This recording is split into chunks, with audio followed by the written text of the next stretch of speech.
Katulong ka lang, Lira. Wala kang karapatan na makialam sa pagpapalaki ko sa anak ng fiancé ko.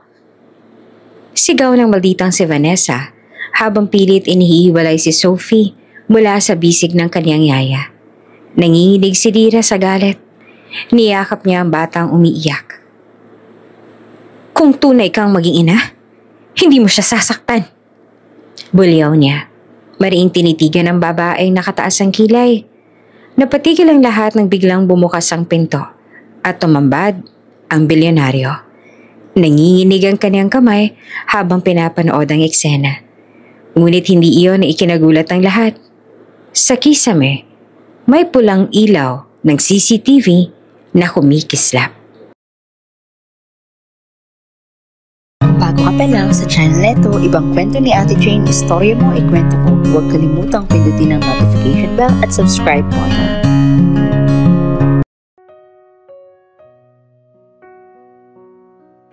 Sa loob ng malawak na mansyon ng mga De Leon, tahimik ang umagang iyon. Ang mga kortina ay nakabukas. Pinapasok ang sinag ng araw na dahan-dahang bumabalot sa marmol na sahig. Sa isang sulok ng sala nakaupo si Sophie, ang 6 na taong gulang na anak ni Damian. Nakasuot siya ng simpleng kulay rosas na bestida. Nakalugay ang buhok at hawak-hawak ang paborito niyang manika. Mommy? Bulong ng bata habang nakatingin sa laruan. Hindi niya namalayang may paparating na mga yabag sa hagdan. Malalakas at matutunog na tila ba sadyang pinaparinig sa buong bahay ang dating ng hakbang. Lumabas mula roon si Vanessa, ang fiancé ng kanyang ama. Naka-high heels, suot ang mamahaling silk robe, nakataas ang kilay habang tinititigan ang bata. Sophie, malamig niyang sabit. Ilang beses ko bang sasabihin na huwag mong ikalat ang mga laruan mo dito sa sala? Para kang walang pinag-aralan. Napayuko ang bata. Mabilis sa tinipon ng mga laruan.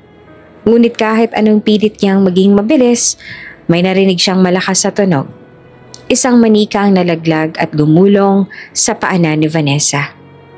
Diyos ko, pati ba naman to? Nakakainis! Sigaw ng babae.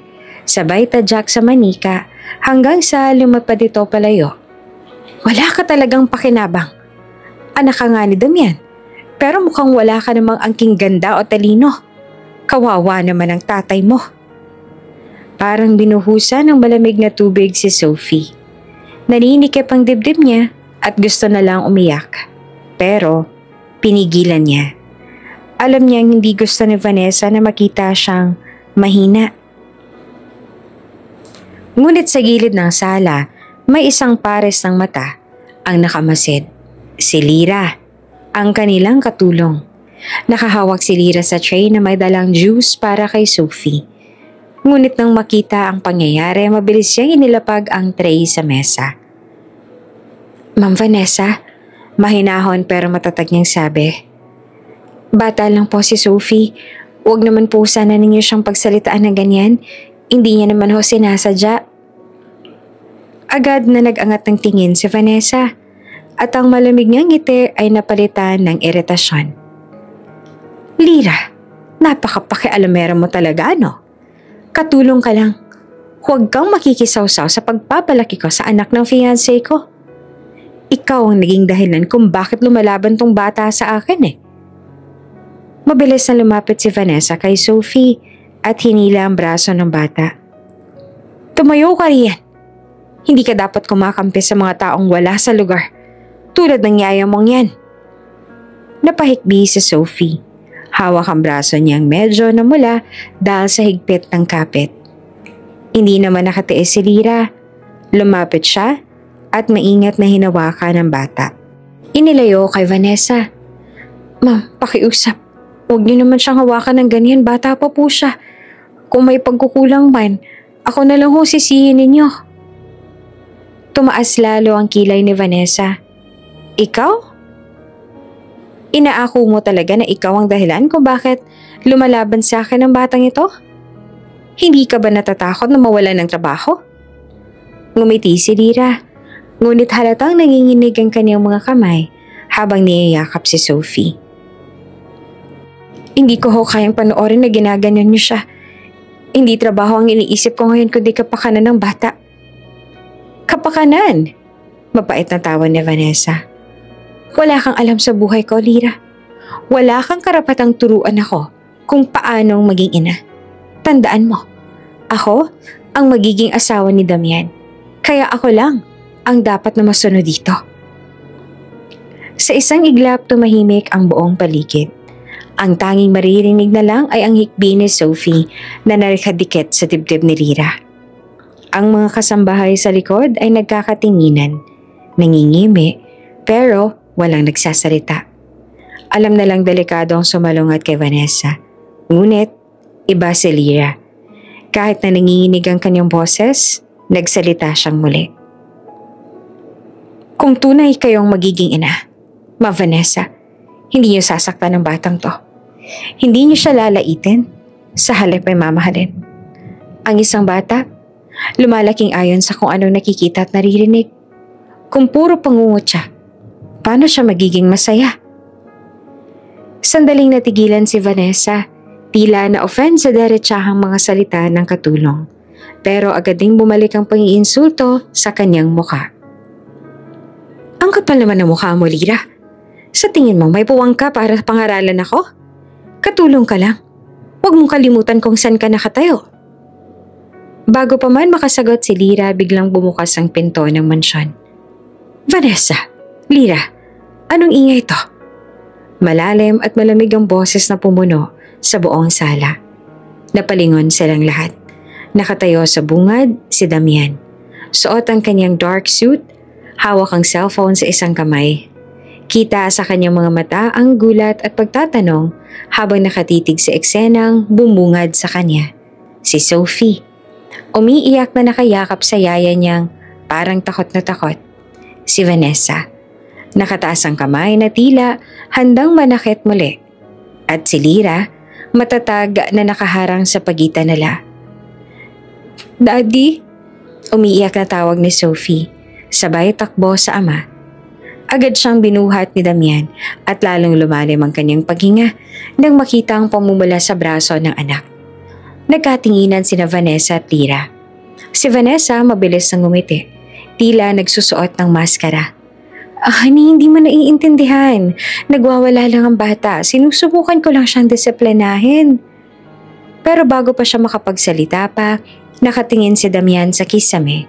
Tahimik siya, ngunit halatang kumukulo ang damdamin. At sa sandaling iyon, walang nakakaalam kung sino ang unang babagsak. Ang malupit na fiancé o ang katotohanang matagal nang tinatago. Lumipas ang ilang araw matapos ang insidenteng mundik madatna ni Damian. Akala ni Lira ay matatauhan si Vanessa. Ngunit lalo lamang lumalala ang trato nito kay Sophie. Kapag wala ng bilyonaryo sa mansyon, bumabalik ang tunay na anyo ng fiancé. Mapanlait, mapanakit, at walang habag sa bata. Isang hapon, tahimik na naglalaro si Sophie sa kanyang kwarto. May hawak siyang krayola at notebook kung saan ginuguhit niya ang isang pamilya. Siya, ang kanyang ama, at isang babae na hawak ang kanyang kamay. Walang mukha ang ginuhit niya para sa ina. Tila ba hindi niya alam kung sino ang dapat na ilagay. Pumasok si Vanessa na hindi man lang kumakatok. Ano yan? Malamig ang tono. Lumapit siya at kinuha ang notebook. Nang makita ang guhit, hindi mo ba alam na nakakahiya yan? Ang pangit ng drawing mo. Wala kang talento, Sophie. Natigilan ng bata. Napayuko siya.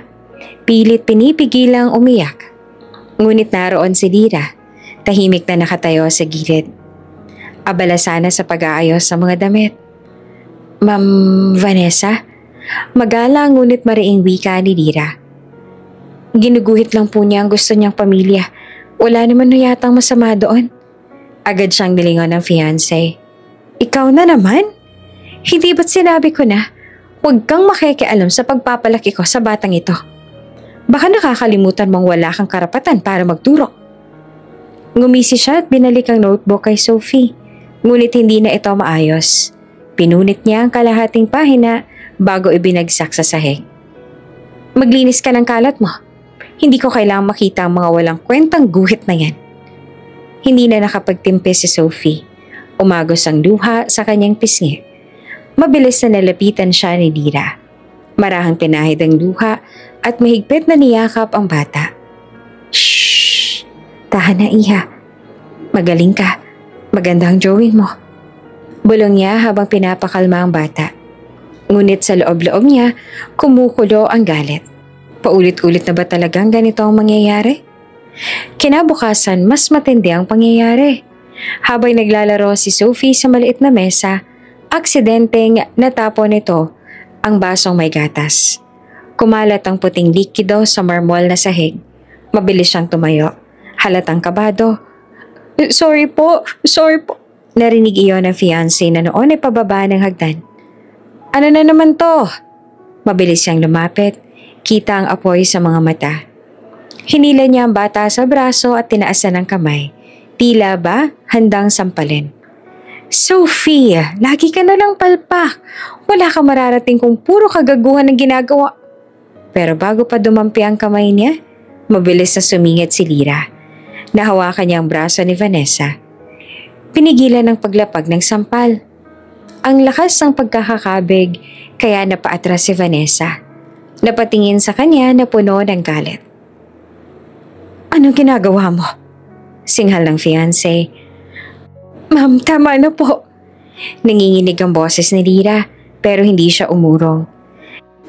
Hindi po kasalanan ni Sophie na matapon ng gatas. Hindi niya naman po sinasadya yun. Bata lang po siya. Huwag niyo naman siyang saktan. Napakagatlabi si Vanessa. Halos hindi siya makapaniwala na hinaharang siya ng isang katulong. Ikaw, nakakalimot ka na yata kung sino ka. Ako, ang magiging asawa ng amo mo. At isa ka lang tauhan dito. Ngunit sa halip na umatras, tumingin si Lira ng derecho sa kanyang mga mata. Kung totoo kayo magiging ina, hindi niyo kailanman itataas ang kamay niyo sa isang bata. Kahit ano pa pong posisyon ko rito, hindi ko hahayaang may masaktan na inosente. Natigilan si Vanessa. Saglit na natahimik ang paligid. Tanging mga hikbi ni Sophie ang maririnig. Nakaamba pa rin ang kanyang kamay. Ngunit dahan-dahan niya itong ibinaba, sabay talikod. Bahala ka, malamig yung sambit. Pero tandaan mo, Lira, isang tawag lang kay Damian at pwede kang mawala sa mansyon na ito. Mabilis siyang umalis, iniwan ang tensyon sa silid. Agad na yumakap si Sophie kay Lira, humahagulgol. Yaya, natatakot ako kay Tita Vanessa. Ayoko na po. Mahigpit na niyakap siya ni Lira. Pinapahid ang mga luha ng bata. Huwag kang matakot, Sophie. Nandito ako. Hindi kita pababayaan. Umupo sila sa gilid ng kama at buong gabi, hindi bumitaw si Lira sa yakap. Sa bawat tikbi ng bata, mas lalo siyang nagtatag ng panata sa kanyang sarili na anumang mangyari, hindi niya hahayaang masaktan si Sophie. Ngunit habang dumadaan ng mga araw, mas malinaw sa kanya na hindi na ordinaryong sitwasyon ang kinakaharap nila. Ang mga masasakit na salita ni Vanessa ay nagiging tila mga sugat sa puso ng bata. At ang takot na baka balang araw ay hindi na siya umabot para pigilan ang kamay ng fiancé. Iyon ang lalong nagpapabigat sa dibdib ni Lira. Sa dilim ng gabi habang natutulog si Sophie, nakaupo si Lira sa tabi ng kama. Nakatingin sa maliit na mukha ng bata. Tahimik siyang nagdasal. Diyos ko, bigyan ninyo ako ng lakas.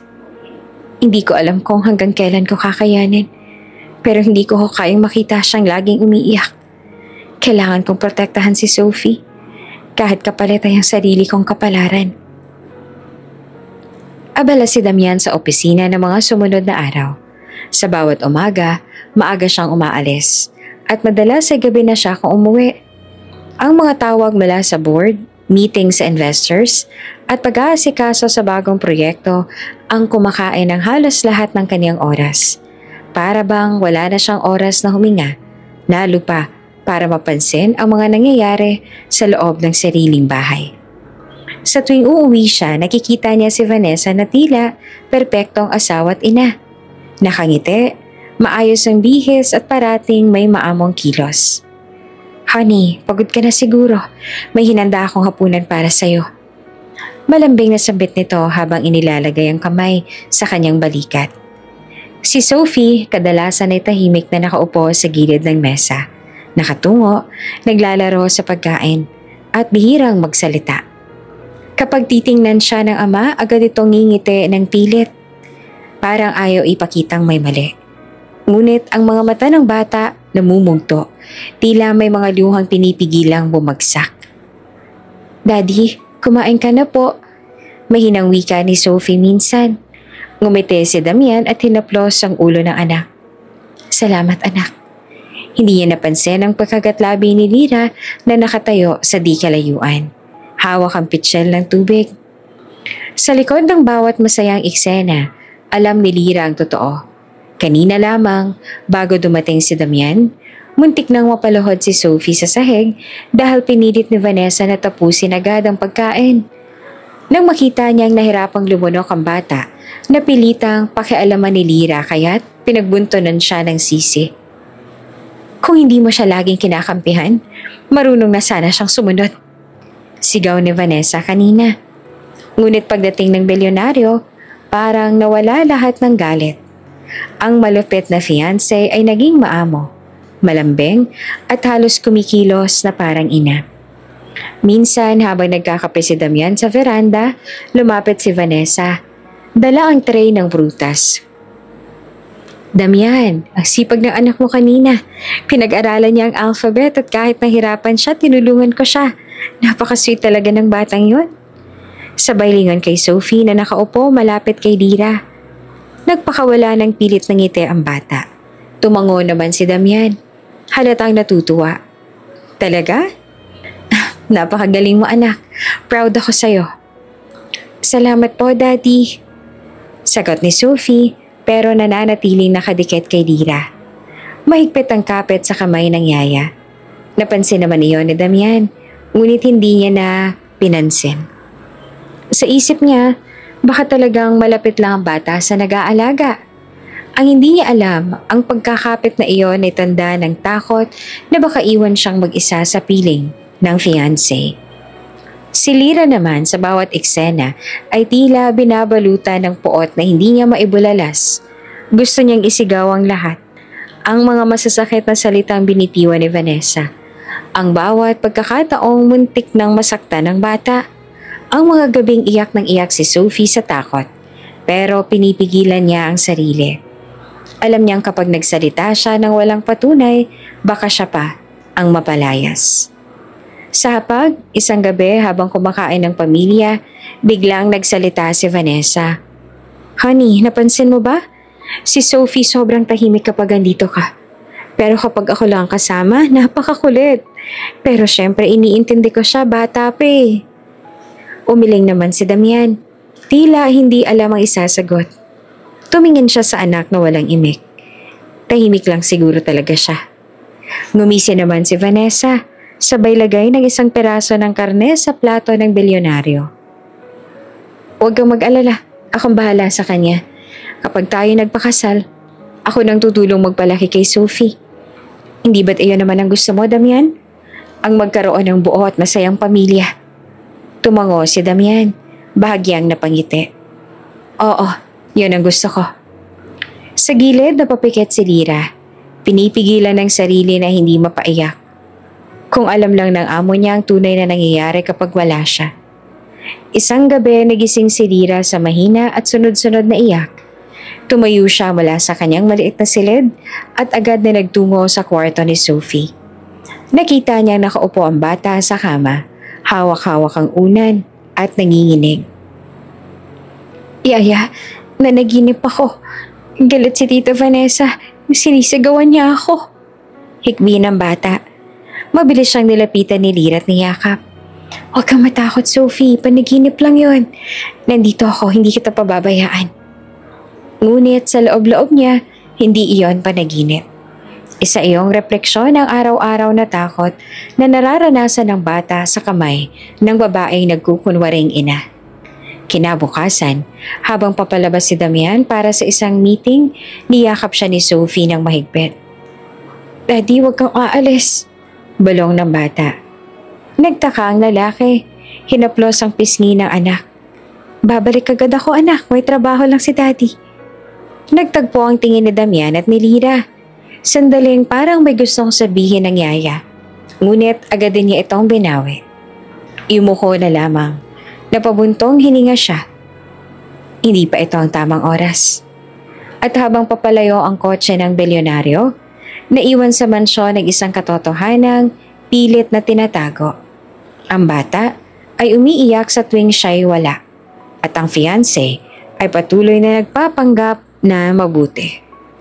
Sa isang sulok, habang pinagmamasa ng pagyakap ni Sophie sa kanyang bewang, mahigpit na pinangako ni Lira sa sarili. Kung patuloy na bulag si Damian, ako ang magiging mata ng batang ito. Ako ang magiging pader laban sa babaeng yon. Mainit ang sikat ng araw na iyon. Pero sa loob ng mansyon, malamig ang simoy ng tensyon. Kakaalis pa lamang ni Damian at muling lumabas ang tunay na ugali ni Vanessa. Hawak ni Sophie ang maliit na libro ng mga kwento. Nakaupo sa sofa habang binabasa ng mahina ang mga letra. Si Pinocchio. Pautal-utal niyang bigkas. Ngunit sa halip na matuwa, lumapit si Vanessa na nakataas ang kilay. "Ang bagal mo. Kahit simpleng salita, hindi mo mabasa ng tama. Nakakahiya ka, Sophie." Napayuko ang bata, halatang pinigil ang luha. Sa gilid, si Lira na noon ay naglilinis ng mesa, hindi na nakatiis. Lumapit siya at maingat na tinapik ang balikat ni Sophie. "Ayos lang, Iha. Matututo ka rin. Bawat isa sa atin may sariling bilis sa pag-aaral." Mabilis na nag-ikot ang mata ni Vanessa. "Hindi ba't sinabi ko na? Huwag kang sumabat-sabat kapag tinuturuan ko ang bata." Hindi na nagpakumbaba si Lira. Diretso niyang tinignan si Vanessa. "Ma'am, pakiusap. Huwag na po ninyong idamay si Sophie sa galit ninyo. Bata lang siya at natututo pa." Parang napaso naman si Vanessa sa sinabi. "Ano?" Halos pasigaw niyang sagot. "Ikaw, isang katulong.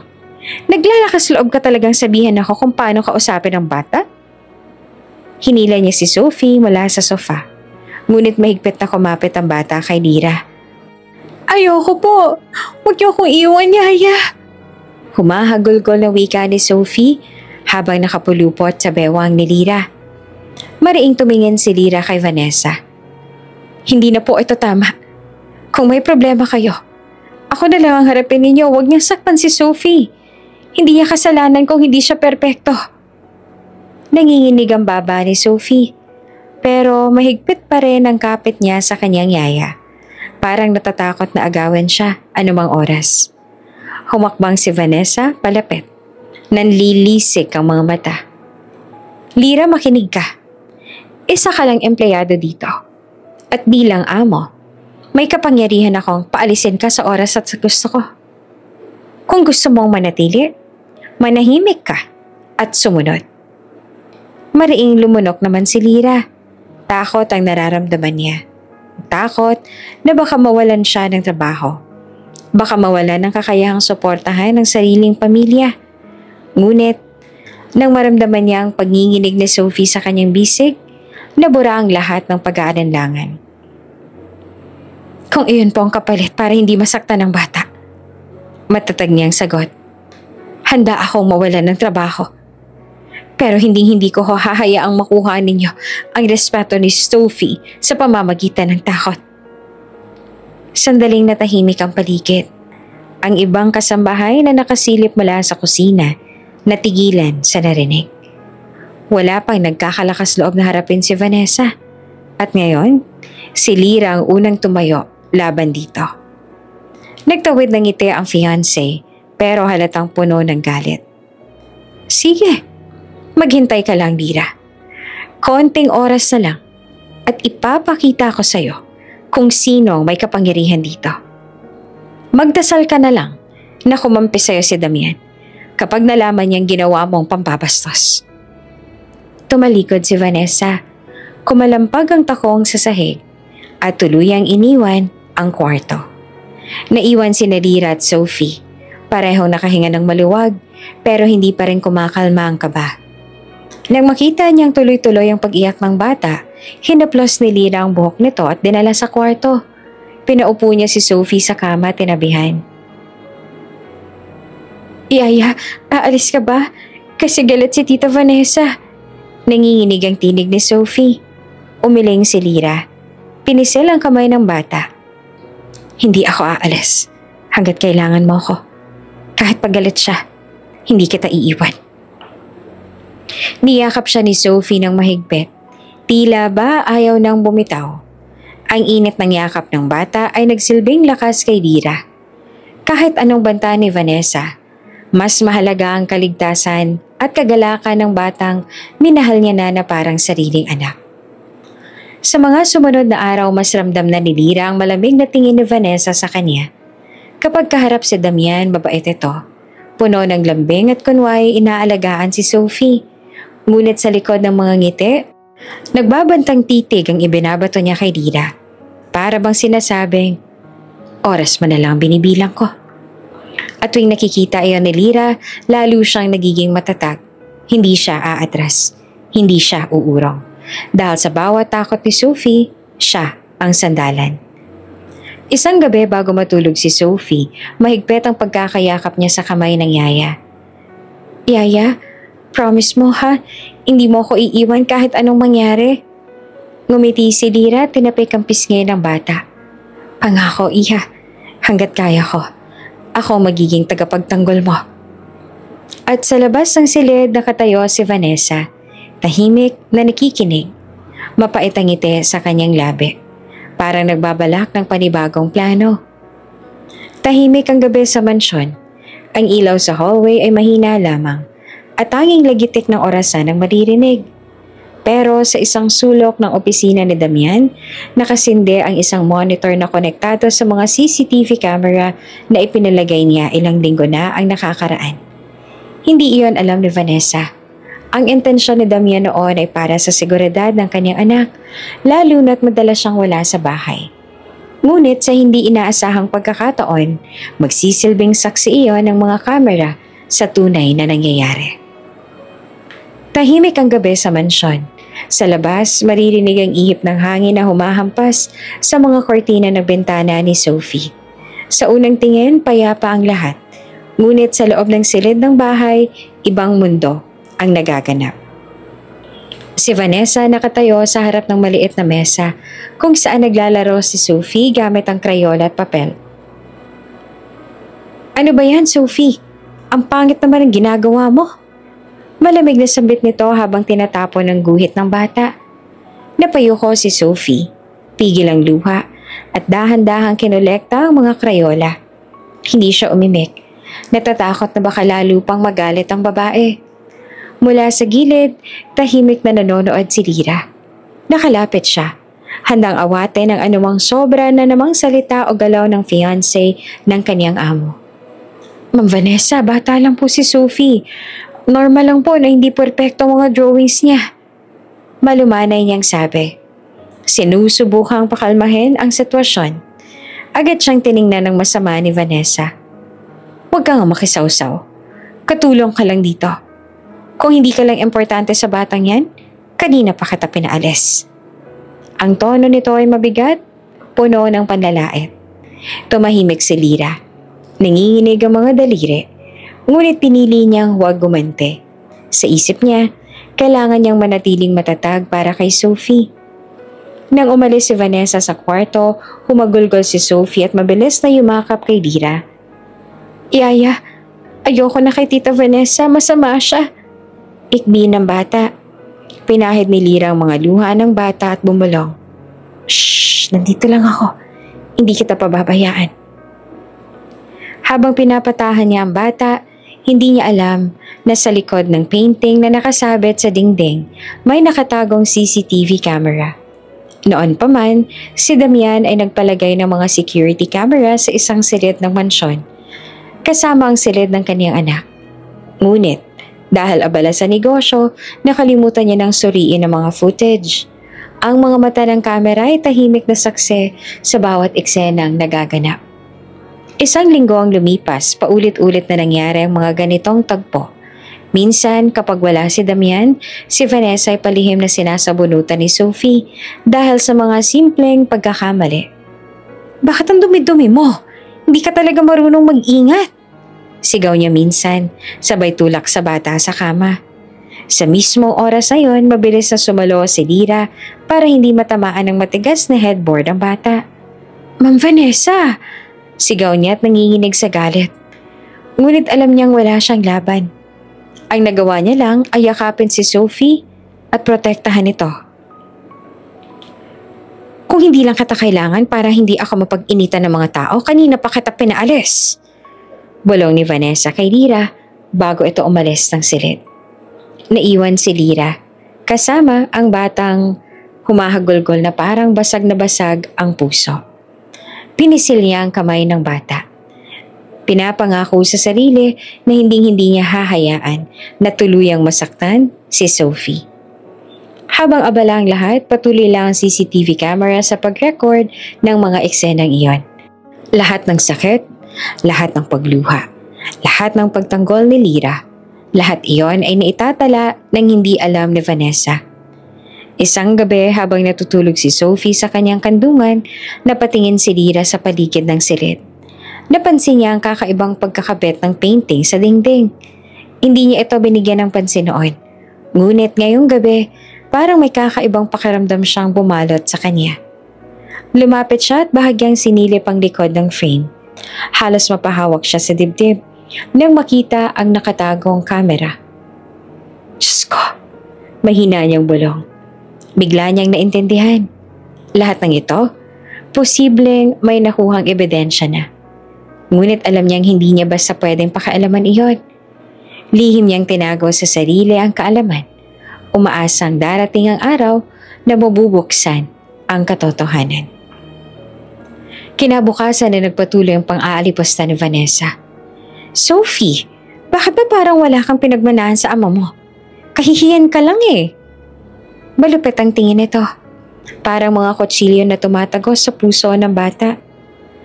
"Ma'am Vanessa, tama na po," maliing tugon ni Lira. Bagaman nanginginig ang tinig, lumapit siya at inagaw si Sophie mula sa kamay ng babae. "Huwag mo siyang saktan." Sandali silang nagtama ng tingin. Si Vanessa, puno ng galit at pananakot. Si Lira, puno ng determinasyon, kahit takot. Hindi man siya magsumbong, alam niyang hindi siya matitinag basta para kay Sophie. At sa likod ng lahat ng yun, patuloy na umiilaw ang pulang dot ng CCTV camera. Tahimik, ngunit handang ibunyag ang lahat sa tamang oras. Ang lihim na iyon na magiging mitsa ng pagbagsak ni Vanessa. Ngunit hindi pa ngayon, hindi pa oras. Sa mga gabing sumusunod, mas lalo pang naging malapit si Sophie kay Lira para na siyang ina ng bata. Ang kanlungan sa gitna ng takot at kalupitan. At si Lira, bagaman ramdamang bigat ng sitwasyon, ay kumakapit sa pag-asang darating ang araw na makikita ng lahat ang katotohanang pilit tinatago ni Vanessa. Sa ngayon, sila muna ang magtitiis. Ngunit ang kamera, walang kapaguran sa pagbabantay. Nakahandang magpatotoo sa tamang panahon. Maagang nagbalik si Damian mula sa opisina. Pagkapasok pa lang sa mansyon, sinalubong siya ni Vanessa na tila ba sabik na sabik. Nakaayos ang buhok, nakasuot ng mamahaling bestida at pilit na nakangiti. Ngunit sa ilalim ng maputing ngiti ay may nakatagong galit at pagkabalisa. "Damian," bungad niya, nilapit ang sarili sa lalaki. "Kailangan na nating mag-usap." Napakunot naman ng noo ni Damian. "Ano yon, Vanessa?" Malamig ang buntong hininga ng babae bago nagsimulang magsalita. "Mukhang hindi na ako makatiis. Iyong katulong na si Lira, nilalason niya ang isip ng anak mo laban sa akin. Lahat ng sinasabi ko, sinasalungat niya. Para bang siya ang ina. At ako ang walang karapatan. Umigting ang panga ni Damian. Anong ibig mo sabihin? Halata naman. Mabilis na tugon ni Vanessa. Kapag sinasabihan ko si Sophie ng tama, agad na siyang sumisingit. Kinukumbinsi ang bata na hindi ako mabuting tao. Kaya tuloy, hindi na ako nirespetuhan ni Sophie.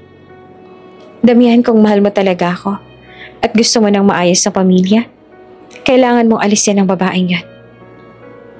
Sa sandaling yon, hindi mapigilan ni Damian ang init ng ulo. Bagamat napanood niya na ang ilang kuha sa CCTV, hindi niya palubos na iniintindi ang lahat. Ang biglaang sumbong ni Vanessa ay nagpatindi ng kaniyang pag-aalinlangan. Tinawag niya agad ang isa sa mga kasambahay. Pakisabi kay Lira, puntahan niya ako sa sala. Pagdating ni Lira, tahimik itong nakayuko. Kasama niya si Sophie na mahigpit na nakahawak sa kanyang palda. Lira, malamig na sabi ni Damian. May reklamo laban sa'yo. Totoo bang sinisiraan mo si Vanessa sa harap ng anak ko? Napataas ang ulo ni Lira. Nanlaki ang mga mata. Sir, hindi po. Kailanman na hindi ko po gagawin yan. Hindi ka ba nakikisawsaw kapag pinapagalitan siya ni Vanessa? Dagdag pa ni Damian. Ang tinig niya ay matalim. Sandaling natahimik si Lira, tsaka dahan-dahan nagsalita. Kung pumapasok man ako, iyon ay dahil nasasaktan na ang bata. Hindi ko ho kayang tiisin na nakikita siyang pinapahiya o tinutulak. Sir, hindi po ako nangang-away. Tinutupad ko lang po ang tungkulin ko. Ngunit bago pa siya makapagsalita ng higit, sumabat si Vanessa. Ayan ka na. Kita mo na, Damian? Hindi siya marunong rumespeto. Palagi siyang may palusot. Paano ka makakatiyak na hindi siya minamaniobra ang isip ng anak mo? Lumapit si Sophie. Humikbe at yumakap kay Lira. Daddy, hindi totoo yun. Si Yaya Lira lang ang laging nagtatanggol sa akin. Huwag mo siyang palayasin, please. Nagingit-ngit na si Damian. Hindi dahil sa anak, kundi dahil sa gulong nangyayari sa mismong bahay niya. Enough! Sigaw niya. Lira, ilang taon ka nang nasa serbisyo ko. Pero kung nilalason mo ang relasyon ng pamilya ko, hindi ko iyon palalampasin. Isa ka lang empleyado rito. At kaya kitang paalisin anumang oras. Nanlamig si Lira sa narinig, parang tinusok ang kanyang puso. Hindi siya makapaniwala na sa kabila ng lahat ng sakripisyong ginawa niya para kay Sophie, ito pa ang igagante sa kanya. Tahimik siyang lumuhod upang kausapin ang batang patuloy na umiiyak. Sophie, huwag ka mag-aalala. Kahit saan ako mapunta, hindi kita kalilimutan. Hindi! Ayoko! Halos pasigaw ang tugon ng bata. Basang-basa na ang pisngi ng luha. Daddy, please, huwag mong paalisin si Yaya. Siya lang nandyan para sa akin kapag wala ka. Nabitawan ni Damian ang malalim na buntong hininga. Napatingin siya sa anak at sandaling nanghina. Ngunit mabilis ding lumapit si Vanessa. Hinawakan ang braso niya. Damian, huwag kang magpadala sa iyak ng bata. Ito ang tamang gawin. Kung gusto mo magkaroon tayo ng maayos sa pamilya, edi alisin mo ang sagabal. Tila nagdilim ang paningin ni Lira habang pinagmamasdan ng eksena. Gusto niyang sumigaw. Gusto niyang isiwalat ang lahat ng nakita at naramdaman ni Sophie. Ngunit natigilan siya. Alam niyang kung magsasalita siya ngayon, lalabas lamang na nagsusumbong at ipinagtatanggol ang sarili. Sa kabila ng lahat, pinili niyang manahimik. Ang nangingibabaw sa puso niya ay ang lungkot. Lungkot para kay Sophie na muling mawawalan ng kakampi. Nagangat siya ng tingin at parahang tumugon. Sir Damian, kung iyon po ang desisyon ninyo, igagalang ko po. Pero sana, huwag mong ipagkait kay Sophie ang pagmamahal na kailangan niya. Baka hindi niya sabihin, pero ramdam ko ang bigat na dinadala ng puso niya. Hindi naman alam ni Damian kung bakit nanginginig ang dibdib niya sa mga salitang yon. Sandaling natahimik ang sala. Tanging hikbi lamang ni Sophie ang maririnig. "Daddy," bulong ng bata. Mahigpit pa rin nakakapit kay Lira. "Kung palalayasin mo si Yaya, hindi na kita kakausapin. Hindi ko kayang mawala siya." Tumagos iyon sa puso ni Damian. Napalunok siya. Hindi alam kung paanong tatapusin ang sitwasyon. Si Vanessa naman ay sumingit muli. "Nakikita mo? Nilaso na talagang isip ng anak mo. Pinapapili ka niya, Damian. Ako ba o ang katulong?" Sa tanong na yon, tila humaba ang katahimikan. Walang sumagot. Si Damian ay nananatiling nakaupo, hawak ang sentido. Habang si Lira ay nakaluhod pa rin. Tinatanggal ang mga luha ni Sophie. Ang isang maling akala, ang isang kasinungalingan, at ang isang pusong puno ng pangamba. Iyon ang bumalot sa buong mansyon. At sa gitna ng lahat, si Damian ay hindi pa handang aminin sa sarili kung sino ba talaga ang dapat paniwalaan. Tahimik ang buong mansyon ng gabing iyon. Halos lahat ng kasambahay ay nagpapahinga na. Tanging ilaw ng mga chandelier sa hallway ang nagbibigay liwanag. Galing sa mahaba at pagod na araw sa opisina, dumating si Damian nang halos hating gabi na. Papasok na siya sa sariling kwarto nang makarinig ng mahihinang sigaw mula sa silid ng kanyang anak. "Tumigil ka, Sophie. Huwag kang umiyak para lang sa atensyon." Boses iyon ni Vanessa, puno ng inis at panghahamak. Napahinto si Damian. Parang may malamig na dugong dumalay sa kanyang batok. Dahan-dahan siyang lumapit at bahagyang idinikit ang tenga sa pinto. Muli niyang narinig ang boses ng kanyang anak. Mahina, garalgal, at puno ng takot. "Tama na po, tita, please." Kasunod noon ay ang tunog ng isang bagay na nahulog at ang mabilis na yapak ng mga paa. Hindi na nakapigil si Damian. Marahas niyang pinilit ang seradora at bumungad ang eksenang hindi niya kailanman inakalang makikita. Nasa gitna ng kwarto si Vanessa, nakataas ang kamay. Handang hampasin si Sophie gamit ang isang stuffed toy na tila ginawang pamalo. Nakatalukbong ang kumot ng bata, nanginginig habang pilit na umiiwas. Ngunit bago pa tuluyang bumagsak ang kamay ni Vanessa, mabilis na pumasok si Lira at sinalo ang galit nito. Mahigpit niyang hinawakan ang braso ng babae. "Ma'am, tama na!" Mariing wika ni Lira. Nanginginig ang tinig ngunit matatag ang titig. "Kung galit ka sa akin, ako na lang ang saktan mo. Huwag mong idamay ang bata." Napalingon si Vanessa. Gulat na gulat sa lakas ng loob ni Lira. "Bitawan mo ako. Walang karapatan ng tulad mo na pagsabihan ako." "Walang karapatan?" Mariin ang sagot ni Lira habang pinoprotektahan si Sophie sa kanyang likod. "Bilang tao, may karapatan akong itigil ang mali. At bilang yaya niya, responsibilidad kong ipaglaban siya." Si Sophie naman ay humagulhol. Mahigpit na niyakap sa bewang si Lira. "Yaya, huwag mo kong iwan, please." Namutla naman si Damian habang pinagmamasa ng lahat. Para siyang natigilan, naninigas ang katawan at tanging pintig ng puso lamang niya ang naririnig. Ilang araw siyang pinaniwala ni Vanessa na si Lira ang nagpapasama sa isip ng kanyang anak.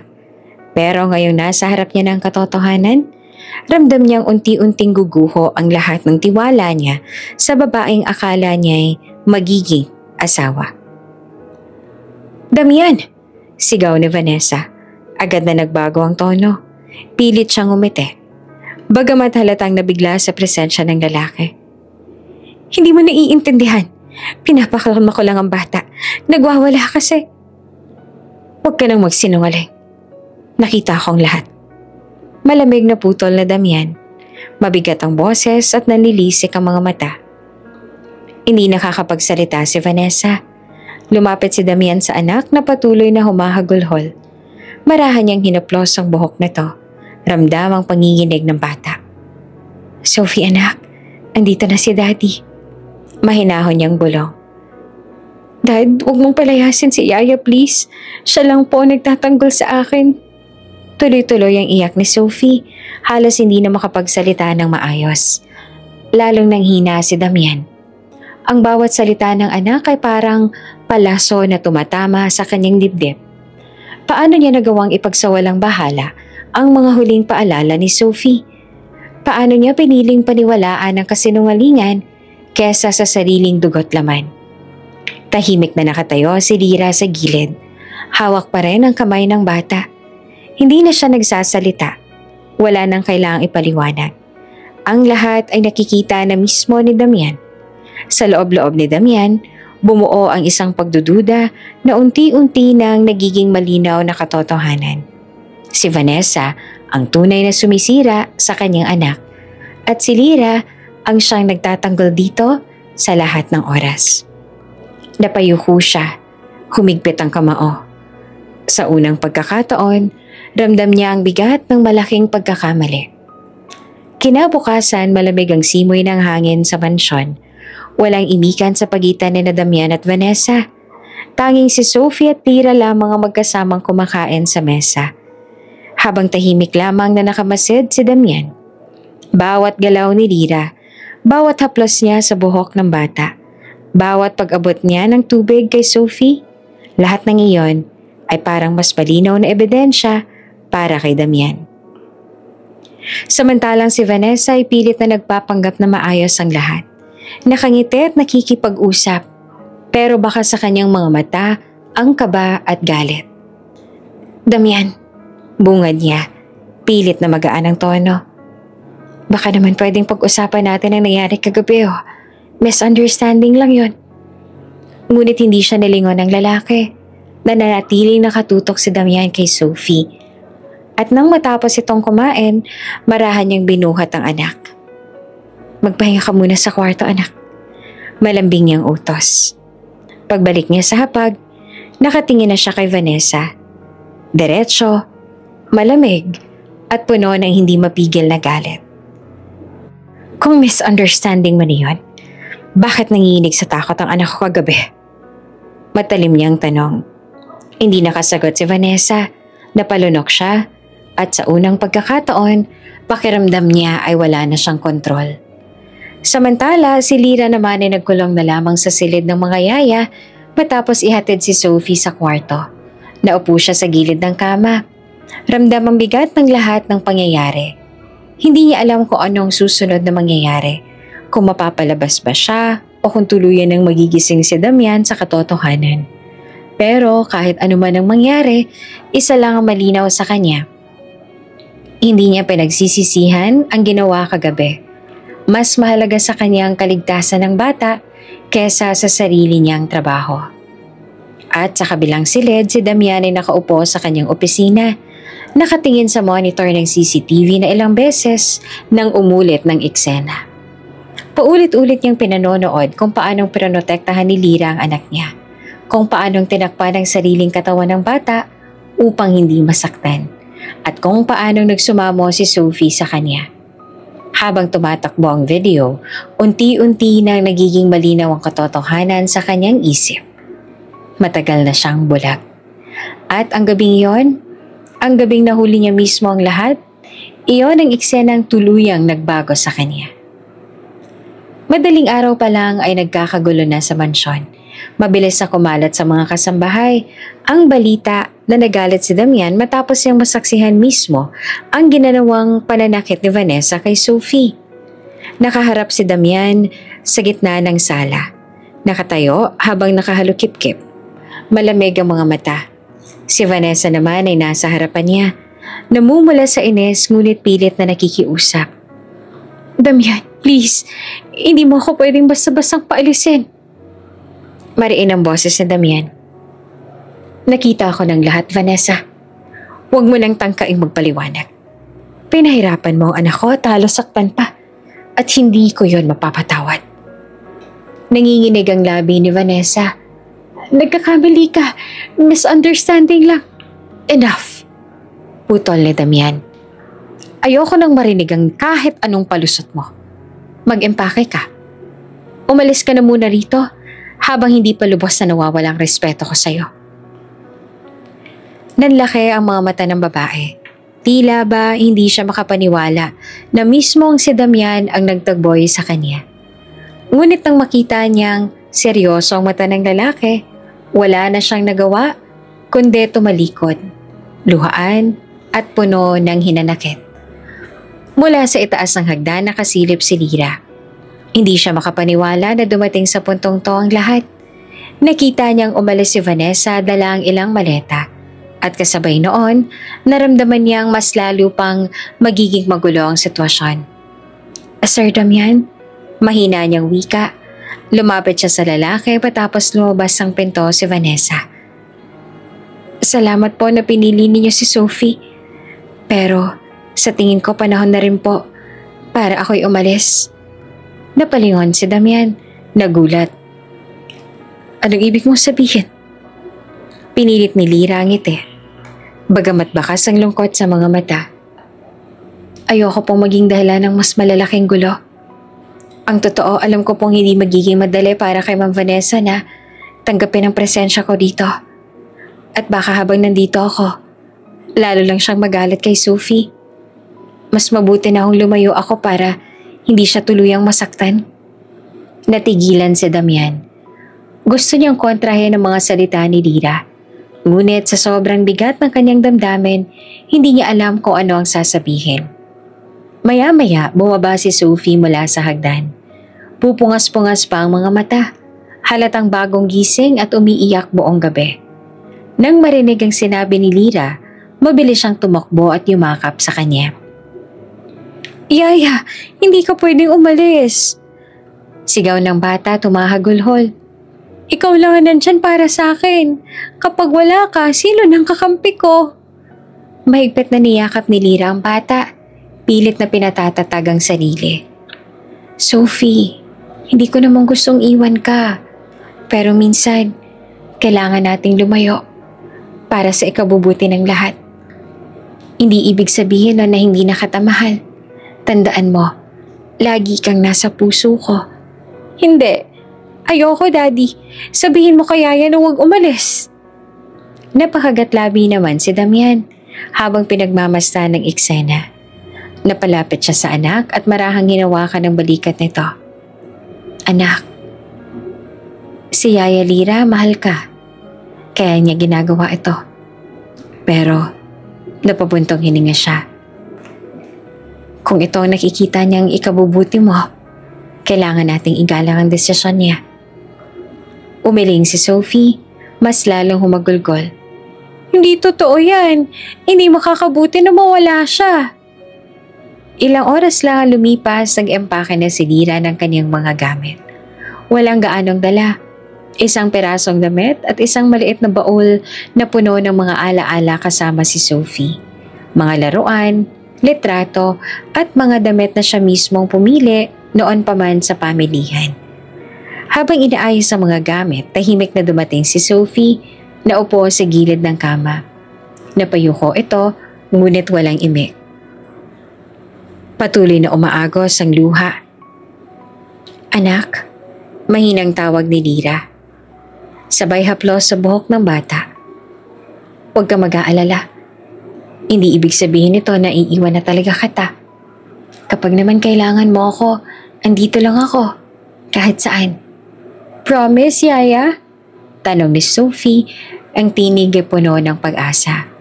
Tumango si Lira, bagamat nangingilid ang sariling luha. Oo, promise. Sa may pinto ng silid nakatayo si Damian, tahimik na nakamasid. Hindi siya makapagsalita habang pinapanood ang dalawang pinakamahalaga sa buhay niya na maghiwalay. Alam niyang mali ang ipilit kay Lira na manatili, lalo na't ramdam niyang mabigat na para dito ang sitwasyon. Ngunit sa puso niya, malinaw ang isang bagay. Hindi niya hahayaang magtuloy-tuloy ang ganitong kalakaran. Nang matapos mag-ayos si Lira, maingat niyang kinuha ang kamay ng bata at hinalikan ito sa noo. Magpakabait ka lagi, Sophie. Lagi mong tatandaan na mahal kita. Mahigpit na yumakap si Sophie, halos hindi na bumitaw. I love you, Yaya. I love you more, anak. Sa huli, sinamahan ni Damian si Lira palabas ng mansyon.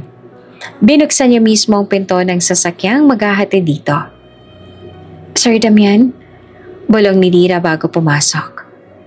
Salamat ho sa lahat. Sana alagaan niyo po si Sophie ng buong puso. Hindi naman agad nakasagot si Damian. Tanging tango lamang na ibibigay niya. Ngunit sa loob-loob niya, nagbabalik ang isang pangako. Hahanapin niya ang tamang oras upang ayusin ang lahat. Habang papalayo ang sasakyan, naiwan naman si Sophie sa pintuan ng mansyon. Humahabol ang tingin at walang tigil sa pag-iyak. Yaya, huwag mo akong iwan! Ngunit hindi niya na narinig ang sagot. Ang tanging naiwan na lamang ay ang alaala ng pagmamahal at sakripisyong hindi kayang burahin ng kahit anong distansya. At sa katahimikan ng gabi, 3 puso ang parehong sugatan. Isang bata na naiwan, isang yaya na lumayo, at isang ama na ngayon lang nagsisimulang makita ang tunay na halaga ng mga taong pinabayaan niyang masaktan. Tahimik ang buong boardroom. Isa-isang umupo ang mga matataas na opisyal ng kumpanya ni Damian, kasama ang ilang pinagkakatiwalaang tauhan. Sa harap, nakatayo ang isang bodyguard na may hawak na laptop. Halatang kabado, ngunit determinado. Nakasandal si Damian sa kanyang swivel chair. Malamig ang ekspresyon. Halata ang pagod sa mukha niya mula sa mga kaganapan sa mansyon. Akala niya tapos na ang lahat nang pinaalis niya si Vanessa. Ngunit ngayon, alam niyang may kailangan siyang harapin. Sir, panimula ng bodyguard. Matagal ko na ko pong gustong ipakita to. Hindi ko na rin matiis ang konsensya ko, baka ho makatulong na makita niyong katotohanan. Pinindot ng lalaki ang play button. Sa malaking screen sa harap nila, nagsimulang umikot ang mga imahe mula sa CCTV sa silid ng bata. Sa unang eksena, makikita si Sophie na nakaupo sa kama. Nakayuko at nanginginig. Pumasok si Vanessa. Maganda at maayos ang bihis. Ngunit sa halip na malambing, malamig ang mga mata at mapanglait ang tono. Hindi ka marunong makinig, Sophie! Singhal ni Vanessa. Wala ka talagang kwenta. Ni hindi ka malang marunong kumilos sa parang anak ng isang bilyonaryo. Lumingon si Damian sa screen at ramdam niyang kumirot ang dibdib niya. Kasunod na lumabas sa video ang pagpasok ni Lira. Mabilis na niyakap ang umiiyak na bata. Ma'am Vanessa, tama na po. Bata lang po siya. Huwag niyo po siyang pagsabihan ng ganyan. Imbes na tumigil, sinubukan pa ni Vanessa na abutin ang bata. Ngunit mabilis na hinarang ni Lira gamit ang sariling katawan. Kung gusto niyo pong magalit, sa akin na lang. Nag-igting ang panga ni Damian habang pinapanood iyon. Sumunod ang mga clip na lumabas. Si Vanessa, paulit-ulit na minamaliit si Sophie kapag walang ibang tao. Ang batang halos hindi makakain sa hapag dahil takot na takot sa fiancé ng kanyang ama. At higit sa lahat, ang mga pagkakataong si Lira lamang nagiging takbuhan ng bata. Ang tanging pumapagitna sa kanya at sa galit ni Vanessa. Habang tumatakbo ang footage, tahimik ang buong silid. Walang kumurap, walang nagsalita. Tanging ang mga tinig ni Vanessa at ang hikbi ni Sophie ang maririnig mula sa speakers. Nang lumabas ang eksenang muntik nang mahampas si Vanessa ang bata, gamit ang isang vase, mabilis na subugod si Lira. At nasalu iyon bago tumama kay Sophie. Ang kaba, ang takot, at ang sakripisyo ay malinaw na malinaw. Sa puntong iyon, hindi na nakapagsalita si Damian. Nanginginig ang mga kamay niya habang nakahawak sa gilid ng mesa. Pagkapindot ng bodyguard sa pos, dumagsa ang bigat ng katahimikan. Lahat ng nakaupo sa mesa ay nakatingin kay Damian. Naghihintay ng reaksyon. Sir, mahina ang boses ng bodyguard. Lahat po ng ito, ilang linggo ko nang hawak. Natatakot na akong ipakita sa inyo dati dahil baka isipin ninyong dalalasan ko kayo laban kay Ma'am Vanessa. Pero ngayon po hindi ko na kaya. Hindi ko kayang manahimik habang pinahihirapan ng bata at si Yaya Lira. Dahan-dahang tinungo ni Damian ang ulo. Pinisil ang sentido. Para siyang gumuho. Diyos ko, bulong niya. Anong klaseng ama ako? Nasa harap ko na pala ang lahat. Pero pinili kong pumikit. Pinaniwalaan ko ang mga kasinungalingan ni Vanessa at pinagdudahan ko pa si Lyra, ang taong tunay na nagmamahal sa anak ko. Ramdam niya ang pagkirot ng puso, parang dinudurog ng konsensya. Isang matandang board member ang tumikim. Damian, malinaw sa lahat ng ito na naloko ka. Hindi kasalanan na naging abala ka sa negosyo, pero kasalanan na hindi mo pinansin ang mga palatandaan. Mabuti na lang at may mga taong hindi sumuko para ipakita sa iyo ang katotohanan. Tumango ang iba, ngunit nananatiling tahimik ang lahat. Alam nilang mabigat ang pinagdadaanan ni Damian. Muling nagbukas ang bibig si Damian. Garal-gal ang tinig. Nahiya po ako sa anak ko. Mas lalo ako nahihiya kay Lyra. Ang akala ko, nilalason niya ang isip ni Sophie pero ngayon, Diyos ko, siya lang palang tunay na nagtatanggol sa kanya. Pumantig ang mga mata niya, halos mapaluha sa bigat ng kanyang kasalanan. Habang nakayuko, nagsalita ulit ang bodyguard. Sir, hindi pa naman huli ang lahat. May pagkakataon pa kayong ayusin to. Pero kailangan niyong kumilos ngayon. Hindi lamang para kay Sophie kundi para na rin kay Yaya Lyra na nag-alay ng lahat. Tumango si Damian ng mariin. Tama ka. Hindi ko hahayaang manatiling ganito. Hindi ako papayag na lumayo sila sa akin ng dahil sa pagkukulang ko. Pagkatapos ng pagpupulong, naiwan si Damian sa boardroom. Tahimik, nakatingin sa mga patay na screen. Sa isipan niya paulit-ulit, bumabalik ang imahe ni Lyra na niyayakap si Sophie. Pinoprotektahan ito laban kay Vanessa. Pinikit niya ang mga mata at napahawak sa dibdib. Lyra, Sophie, patawarin ninyo ako. Sa gabing yun, nagdesisyon si Damian. Hindi na siya mananatiling bulag. Gagawin niya ang lahat para maibalik si Lyra sa tabi ng anak niya at para itama ang lahat ng maling nagawa niya. Mabigat ang pakiramdam sa buong mansyon matapos ang revelasyon ng CCTV. Halos hindi na makatingin si Damian sa anak niyang si Sophie dahil sa guilt na nararamdaman. Kung hindi pa nahuli sa video, baka hanggang ngayon ay bulag pa rin siya sa ginagawang pananakit ni Vanessa. Kinabukasan, nagpa siya siyang kumilos. Hindi siya mapalagay. Paulit-ulit niyang naaalala ang huling eksena, ang pagtulo ng luha ni Sophie habang umiiyak. Daddy, namimiss ko na po si Yaya Lyra. Ang pagtalikod ng babaeng matapang na nagbuwis ng sarili para kay Sophie. Hanapin natin siya. Matatag na wika ni Damian sa kanyang mga tauhan. Hindi ako titigil hanggat hindi ko siya nakikita. Hindi lang siya basta yaya. Siya ang nagligtas sa anak ko.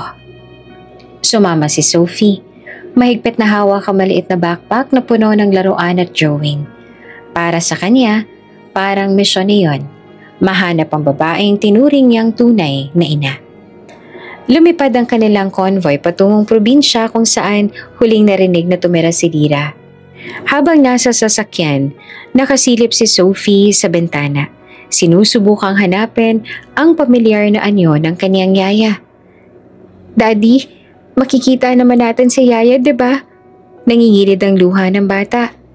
Hinaplos ni Damian ang buhok ng anak. Oo naman anak. Gagawin ko ang lahat. Pagdating nila sa isang maliit na bayan, agad silang nagtungo sa barangay hall upang magtanong. Maraming residente ang nagulat nang makita ang kilalang bilyonaryo. Pero mas nakatawag pansin ang batang babae na mahigpit na humahawak sa kanyang kamay. Isang matandang babae ang lumapit. Kung si Lyra ang hinahanap ninyo, may narinig akong bumalik nga siya dito kasama ng pamilya. Tahimik lang ang buhay nila sa may dulo ng baryo, doon sa tabing ilog. Nagningning ang mga mata ni Sophie. Daddy, doon na tayo. Ngunit pagdating nila sa tinutukoy na lugar, wala silang natatnan kundi isang maliit na kubo. Sarado ang pinto. May nakasampay na damit sa labas. May bakas sa mga yapak sa lupa. Palatandaang may nakatira nga. Kumatok si Damian. Ilang ulit pero walang sumagot. Sophie, baka wala sila ngayon. Malungkot niyang sambit. Pero Daddy, dito si Yaya, ramdam ko. Pilit ng bata. Habang abala sa paghahanap si Damian, pinakita naman ang simpleng buhay ni Lira kasama ang kanyang mga magulang at dalawang nakababatang kapatid. Maagang nagising si Lira upang tumulong sa kanyang nanay sa pagtitinda ng gulay sa palengke. Kahit mabigat ang puso, pilit niyang nginingitian ang pamilya. Para sa kanya, sapat nang malayo siya sa gulo at intriga ng Maynila. Sa bawat gabi, bago matulog, yakap-yakap niya ang maliit na manikang regalo sa kanya ni Sophie. Doon na lang siya bumubulong. Sana, ligtas ka palagi, Sophie. Hindi niya alam na sa mga sandaling yon, ilang kilometro lang ang layo ng batang hinahanap siya. Hindi pa rin sumusuko si Damian. Kinausap niya ang mga tanod. Nakipag-usap sa mga kapitbahay. Nagbigay ng pabuya sa sino mang makapagbigay ng tiyak na impormasyon. Ang hirap hanapin ang taong ayaw magpahanap, sabi ng isa niyang bodyguard. Ngunit si Sophie mahigpit pa rin kumakapit. Daddy, huwag tayong umuwi. Promise mo, diba? Hahanapin natin si Yaya hanggang makita natin siya. Napayuko si Damian, muling binalot ng hiya sa sarili. Kung noon pa lang ay pinakinggan niya si Lira, hindi na sana ito lumayo. Sa kabilang banda, sa isang mamahaling cafe sa Maynila, muling nagpakita si Vanessa. Nakasuot siya ng dark shades at nakatago sa balabal. Tila isang aninong bumabalik mula sa nakaraan. Kasama niya ang isang lalaking mukhang hired goon. Hindi pa tapos ang laban. Malamig niyang sambit. Kung inagaw ng katulong na yon ang lugar ko, sisiguraduhin ko mawawala siya. At pati ang batang yon, hindi na makakabalik sa piling ng kanyang ama. Umalingaw-ngaw ang tawa niyang puno ng galit at panghahamak. Habang patuloy ang naghahanap si Damian at Sophie, hindi nila alam na paparating na ang pinakamalaking panganib sa kanilang pamilya. Tahimik ang hapon sa baryo. Nasa gilid ng ilog si Lira. Naglalaba kasama ang kanyang ina at mga kapatid. Nakasuot siya ng simpleng duster. Ang buhok ay nakapusod, ngunit hindi maitatago ang ganda ng kanyang mukha. Sa kabila ng ngiti, halata pa rin ang lungkot sa kanyang mga mata. Lira, baka naman bumalik ka na lang sa Maynila. Sambit ng kanyang ina habang pinipiga ang isang baro. Sayang naman ang kabutihan ng batang si Sophie sa'yo. Napailing si Lira. Nay, mas mabuti nang malayo ako.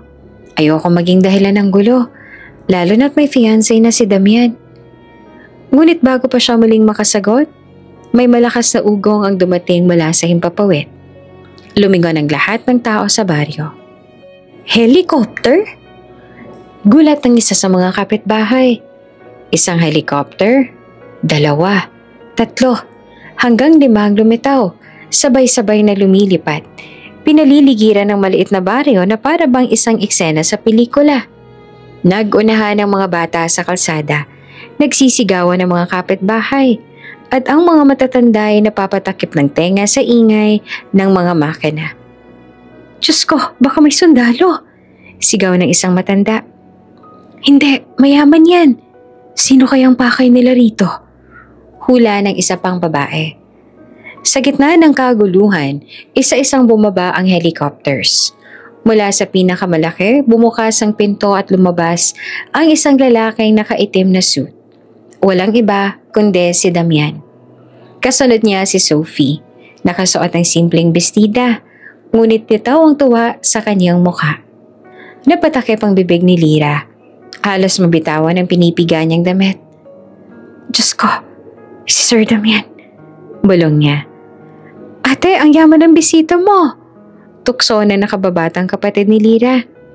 Agad na kumalat ang chismis. Narinig ko, ikakasal daw si Lira sa mayor dito? Baka ito na yon, sabi ng isa. Hindi mayor yan, hoy, bilyonaryo yan. Aba, baka siya na lang mapapangasawa ni Lira. Dagdag pa ng isa. Halos mabali ang leeg sa kakasilip. Diretso si Damian sa kinatatayuan ni Lira.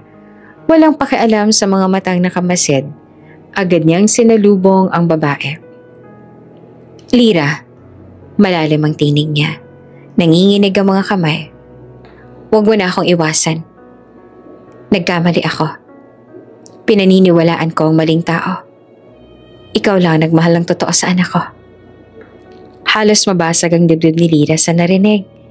Gusto niya magsalita pero natigilan siya nang biglang kumaripas si Sophie at niyakap siya ng mahigpit. Yaya, sabi ko na makikita rin kita. Huwag mo na kaming iwan, please. Nangingiyak-ngiyak na pakiusap ng bata. Hindi naman napigilan ni Lira ang pagtulo ng luha. Mahigpit niyang niyakap si Sophie, sabay tingin kay Damian. Bakit mo pa ako hinanap? Hindi ba't mas maayos na umalis na lang ako? Umaling si Damian. Hindi maayos ang buhay namin nang wala ka. Ikaw ang bumuo sa anak ko. At ngayon, ikaw na rin ang bumuo sa akin. Lumapit ang mga tauhan ni Damian at magalang na kinausap ang pamilya ni Lira. Sir, ihanda na po natin sila. Nagulat ang nanay ni Lira. Ihanda? Para saan? Ngumiti si Damian. Sabay turo sa 5 helicopters. Isasama ko kayong lahat. Walang maiiwan. Ang pamilya ni Lira ay pamilya ko na rin. Nagkatinginan ang buong baryo. Halos malaglag ang panga sa narinig.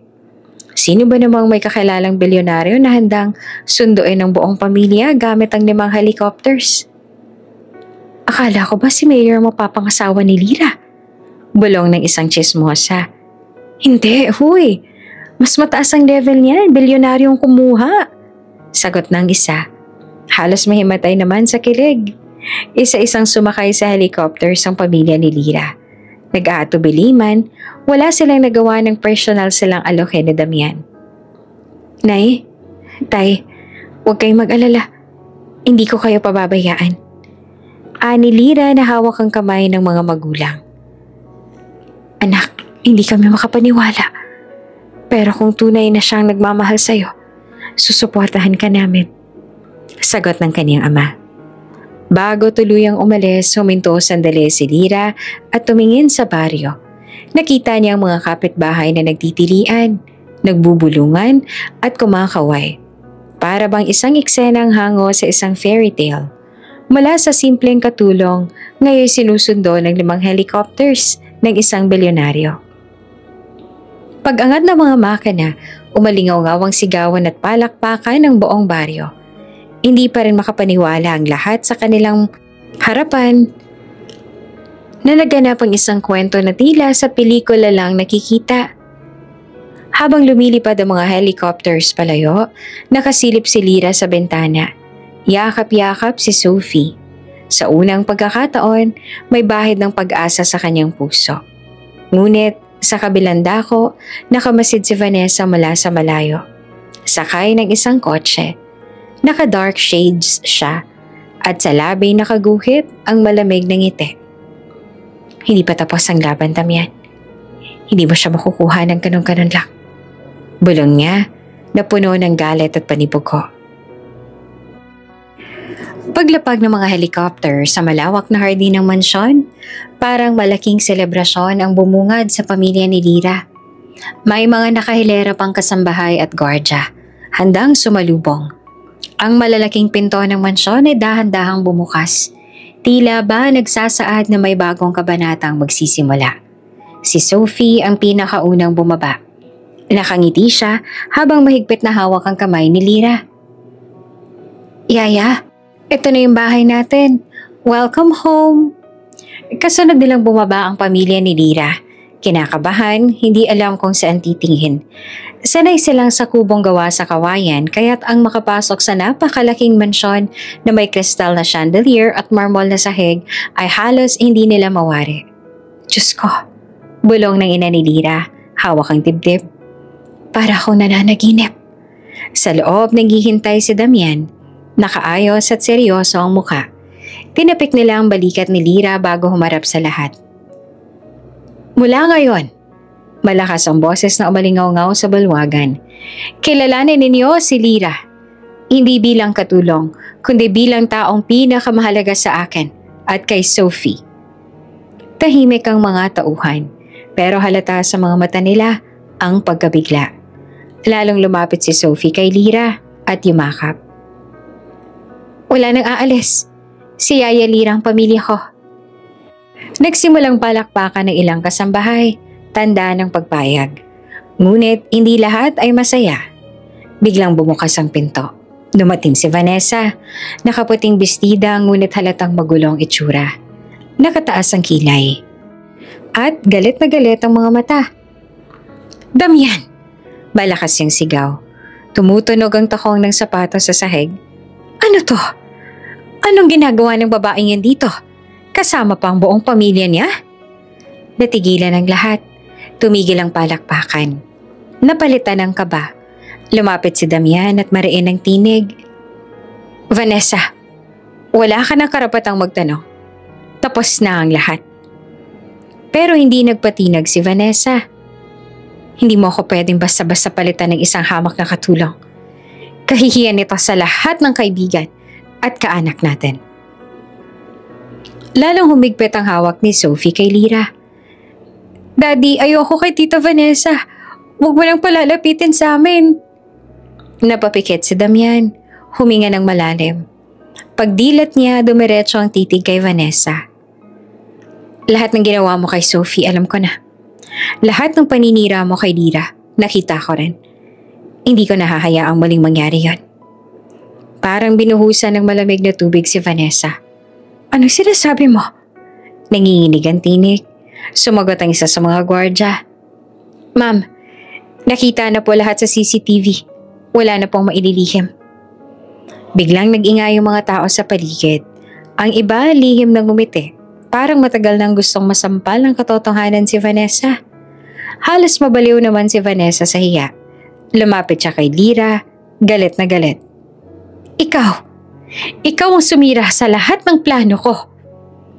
Ngunit bago siya makalapit, agad na humarang si Damian at tinapik ang braso niya. Tama na, Vanessa. Kung may sisisihin ka, sarili mo yon. Naluha si Lira. Hindi dahil sa takot kundi sa gulo ng sitwasyon. Pero ramdam niya ang proteksyon ni Damian. Bagay na noon lang niya nakita kung gaano ito katindi. Sa gitna ng kaguluhan, lumapit ang ina ni Lira. Mahinahon ang boses. Sir, baka pwedeng kami na lang umalis. Ayoko maging kami ang dahilan ng hidwaan. Umiling si Damian. Hindi. Kayong panauhin dito. Si Vanessa ang hindi na dapat manatili. Nanlaki ang mga mata ni Vanessa. Ako? Ang paaalisin mo? Ako na kinilala ng lipunan bilang kasama mo? Hindi mo na kailangang magpaliwanag, Vanessa. Sagot ni Damian.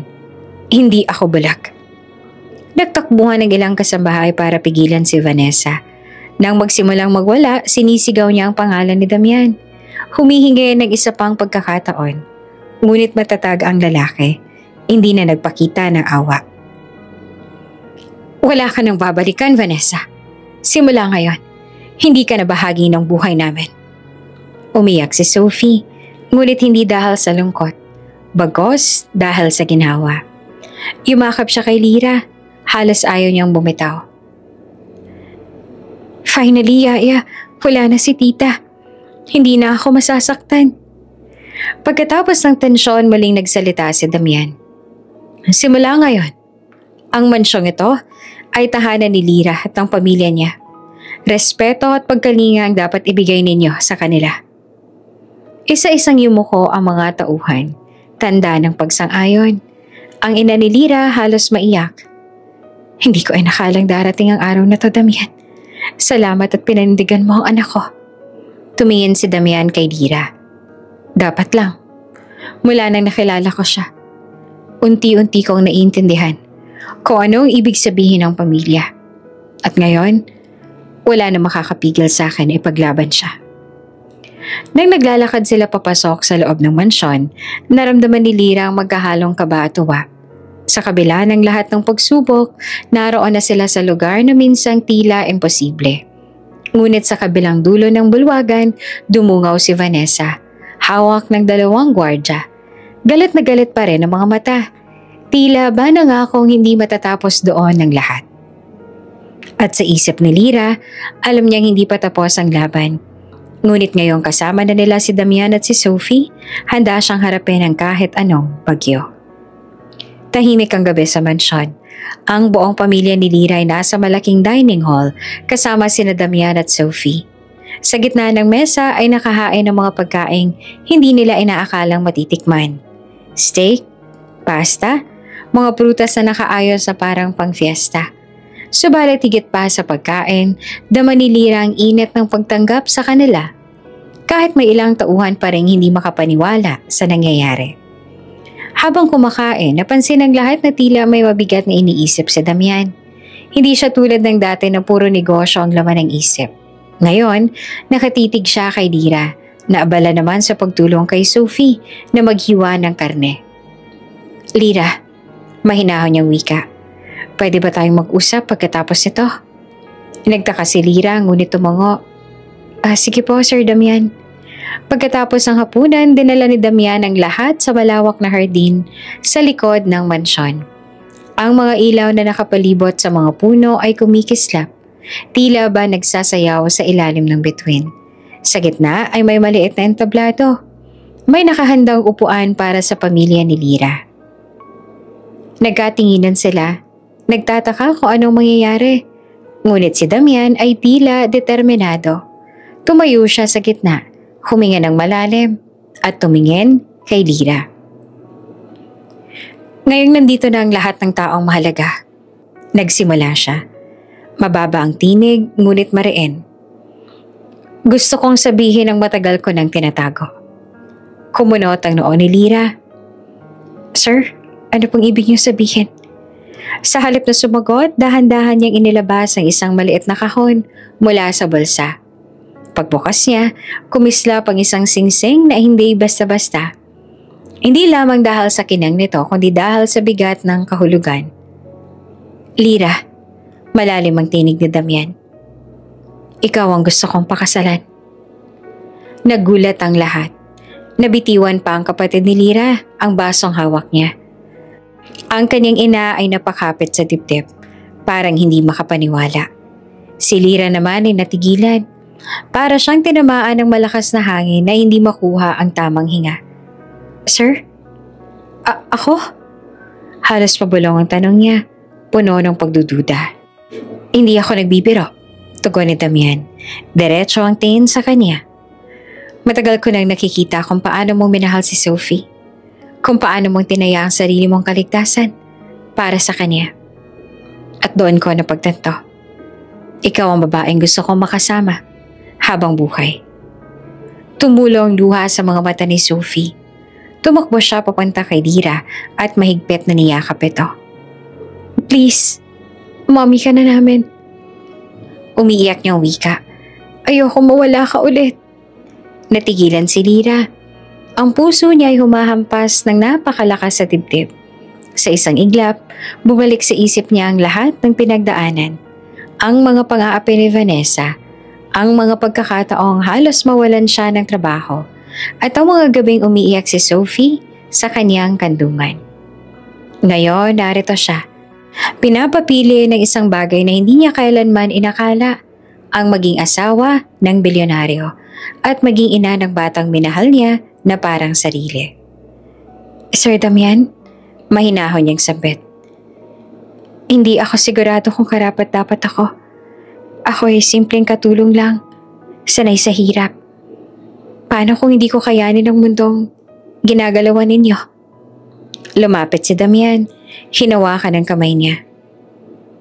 Hindi ko hinahanap ang isang babae na mayaman o kilala.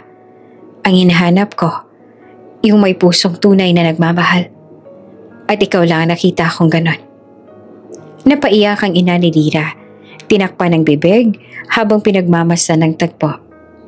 Anak, hindi ko akalaing aabot sa ganito ang buhay mo. Bulong niya, bakas ang tuwa at kaba. Ngunit bago pa makasagot si Lira, biglang may sumigaw mula sa gilid ng hardin. Nagpikil ng luha si Lira, nakatingin kay Damian. Sir, baka mas lalo lang lumala ang sitwasyon kung papayag ako ngayon. Ngunit bago pa siya makapagsalita ulit, muling nagsalita si Sophie. Mommy, wag mo akong iwan, please. Sagutin mo si Daddy. Ang tawag na mommy mula kay Sophie ang tuluyang nagpayanig sa puso ni Lira. Hindi niya kanaya ang emosyon. Napayuko siya, nangingilid ang luha. Bago tumingin kay Damian. Sir Damian, hindi ko pa alam kung kaya kong tanggapin agad pero isang bagay lang sigurado. Hindi ko iiwan si Sophie. Nakangiti si Damian. Tila ba sapat na ang sagot na iyon? Hindi kita mamadaliin. Ngunit tandaan mo, Lira, handa akong maghintay hanggang sa panahon na maging handa ka. Umalingaw-ngawang bulungan ang lahat. Ang ilan ay natuwa. Ang iba naman ay hindi pa rin makapaniwala. Ngunit isa lang malinaw. Hindi na ordinaryong yaya si Lira, kundi isang babaeng nagkaroon ng puwang sa puso ng bilyonaryo at ng kanyang anak. Habang unti-unting naglaho ang kaguluhan, nananatiling nakaupo si Lira. Hawak ang kamay ni Sophie. Sa kanyang isip, isang tanong ang paulit-ulit. Handa na ba talaga siyang tanggapin ang bagong buhay? Nakaakibat ng pag-ibig na Damian? At sa ilalim ng mga bituin, nagsimula ang panibagong kabanata. Hindi pa kompleto, ngunit malinaw na patungo sa isang mas matibay na bukas. Makalipas ang ilang araw matapos ang kaguluhan sa hardin, unti-unti nang nagiging payapa ang takbo ng mansyon. Ngunit sa kabila ng katahimikan, may banta palang nagtatago sa dilim. Si Vanessa, sa halip na magpakumbaba, ay nagplano ng mas mabigat na paghihigante. Sa isang lumang warehouse sa labas ng lungsod, nakaupo siya sa harap ng mesa. Nakapalibot ang ilang lalaki na halatang hindi basta-basta. Gusto ko ang batang yon.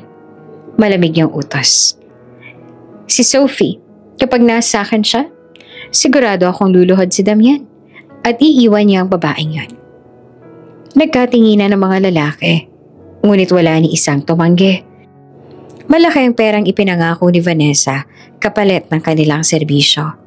Kinabukasan, naglaro si Sophie sa hardin kasama ang ilang bantay. Hindi niya alam na sa labas ng pader ay may mga matang nakamasid. Tahimik na lumapit ang isang van at bago pa man makaporma ang gwardya, mabilis na bumaba ang mga lalaki. Armado ng panyo na may pampatulog. Ay! Sigaw ng gwardya, ngunit agad siyang napabagsak. Sa ilang segundo, nahila na si Sophie. Pilit na isinakay sa sasakyan. Mabuti na lang at nandoon si Lira. Pagkarinig ng iyak ng bata, dali-dali siyang tumakbo. Walang takot na humarang sa harap ng van. Hinawakan niya si Sophie at buong lakas na hinila pababa. Walang makakakuha sa kanya, hanggat ako ang kasama niya. Mariin niyang sigaw. Isang lalaki ang nagtangkang agawin si Sophie mula sa bisig ni Lira. Ngunit mabilis siyang tinadyakan ito. Isa pang lumapit at sinubukang hatakin ang kanyang braso. Ngunit kinagat niya ito. Kahit dumugo ang labi niya sa pagkadulas. Ang mahalaga, hindi niya mabitawan ang bata. Mommy, natatakot ako. Iyak ni Sophie, nakayakap ng mahigpit. Huwag kang bibitaw anak, hindi kita iiwan. Bulong ni Lira, habang pilit na nilalabanan ng mga kamay na umaagaw. 2, 3, hanggang 4 na kalalakihan ang sabay-sabay na sumugod. Sinubukan nilang paluhurin siya pero hindi siya umatras. Gumamit siya ng lahat ng lakas, mga palad, siko at tuhod para ipagtanggol si Sophie. Ngunit sa dami ng kalaban, unti-unti siyang napapaatras. Halos bumigay ang katawan niya. Ngunit nananatiling mahigpit ang yakap niya sa bata. At sa pinakamapanganib na sandali, dumating si Damian. Kasama niya ang dagdag ng mga gwardya. Lira! Malakas ang sigaw. Galit na galit ang tinig. Nagkagulo ang mga tauhan ni Vanessa nang makitang paparating ng mga armadong bantay. Ilan sa kanilang mabilis na nagtakbuhan, ngunit ang iba ay nakipaglaban pa rin. Si Damian mismo ang sumugod sa lalaking pilit na humihila kay Lira.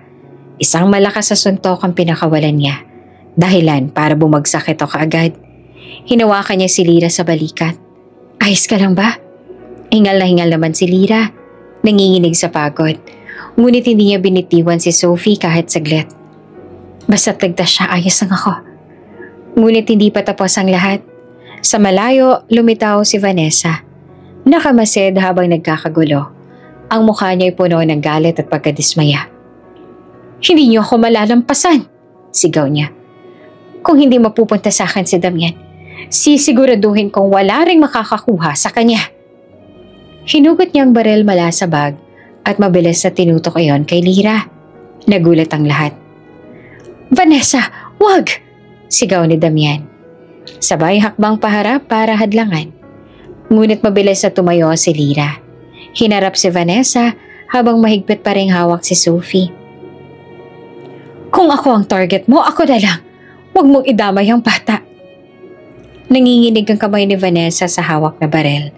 Ngunit bago pa niya makalabit ang gatilyo, rumagasa ang mga gwardya at pinigilan siya. Bumagsak ang baril sa lupa. At halos kalad ka rin siya palayo habang nagwawala at sumisigaw. "Hindi ako papayag na talunin ng isang hamak na yaya," hagulgol niya, bago tuluyang dalhin ng mga pulis. Sa gitna ng kaguluhan na paupo si Lyra sa damuhan, yakap pa rin si Sophie, na ngayon ay humihikbi. Dumating si Damian at mabilis na yumuko at niyakap silang dalawa. "Salamat, Lyra," bulong niya. Bakas ang pangungot siya sa sarili. Kung wala ka, baka nawala na siya sa akin. Pati ako. Tumingin si Lyra, pawisan at sugatan. Ngunit nananatiling matatag. "Hindi ko hahayaan na mangyari yon. Mahal ko si Sophie, na parang sarili kong anak." Doon tuluyang bumigay ang emosyon ni Damian. Napaluha siya habang mahigpit na yakap sina Lyra at Sophie. "Wala na makakahiwalay sa atin. Hindi na muli." Kinagabihan, muling naging payapa ang mansyon. Matapos madala sa kulungan si Vanessa at ang mga tauhan nito, si Sophie nakahiga sa kama. Mahimbing na natutulog sa tabi ni Lyra. Si Damian nakaupo malapit. Hindi inaalis ang tingin sa kanila.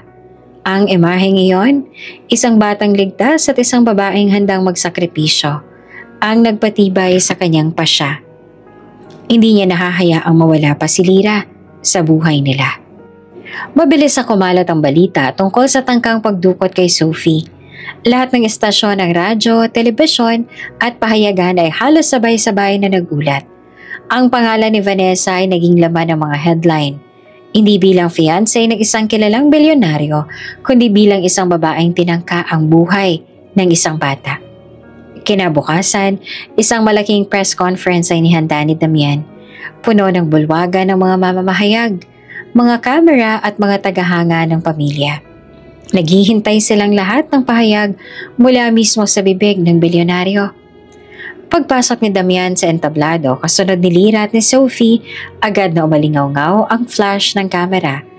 Nakasuot siya ng simpleng itim na suit. Seryosong ekspresyon. Ngunit may bakas ng determinasyon sa kanyang mga mata. Naupo si Lyra sa gilid kasama si Sophie. Mahigpit ang kapit ng bata sa kamay niya. Kahit kinakabahan, pinanatili ni Lyra ang kanyang lakas na pagkatao. Payak, ngunit may dangal. Tumango si Damian sa podium at huminga ng malalim bago nagsimula. "Magandang araw sa inyong lahat. Alam kong maraming nagtataka sa nangyari kagabi at sa tunay na estado ng aming pamilya. Panahon na para tapusin kong lahat ng spekulasyon at magsabi ng totoo." Tahimik ang buong silid. Bawat isa'y nakikinig. "Una sa lahat," pagpapatuloy niya, "ang batang si Sophie, ang pinakamahalagang bahagi ng buhay ko. At hindi ko mapapatawad ang sinumang susubok na saktan siya. Ang tangkang pagdukot ay hindi gawa ng kung sino lang, kundi ng taong dati kong minahal at ipinakilala sa inyo bilang fiancé, si Vanessa." Nagbulungan ng mga tao, agad na itinaas ang mga kamera. "Matagal na akong niloko ni Vanessa. Sa harap ko, pinapakita niyang mabait siya kay Sophie. Ngunit sa likod ng aking pagkakalingat, siya pala'y walang habas na nananakit at nagmamalupit. Ilang linggo akong bulag sa katotohanan, hanggang sa tuluyan akong nakita ang ebidensya at ang mismong kaguluhan." Sa screen sa gilid ng entablado, ipinalabas ang ilang bahagi ng CCTV footage.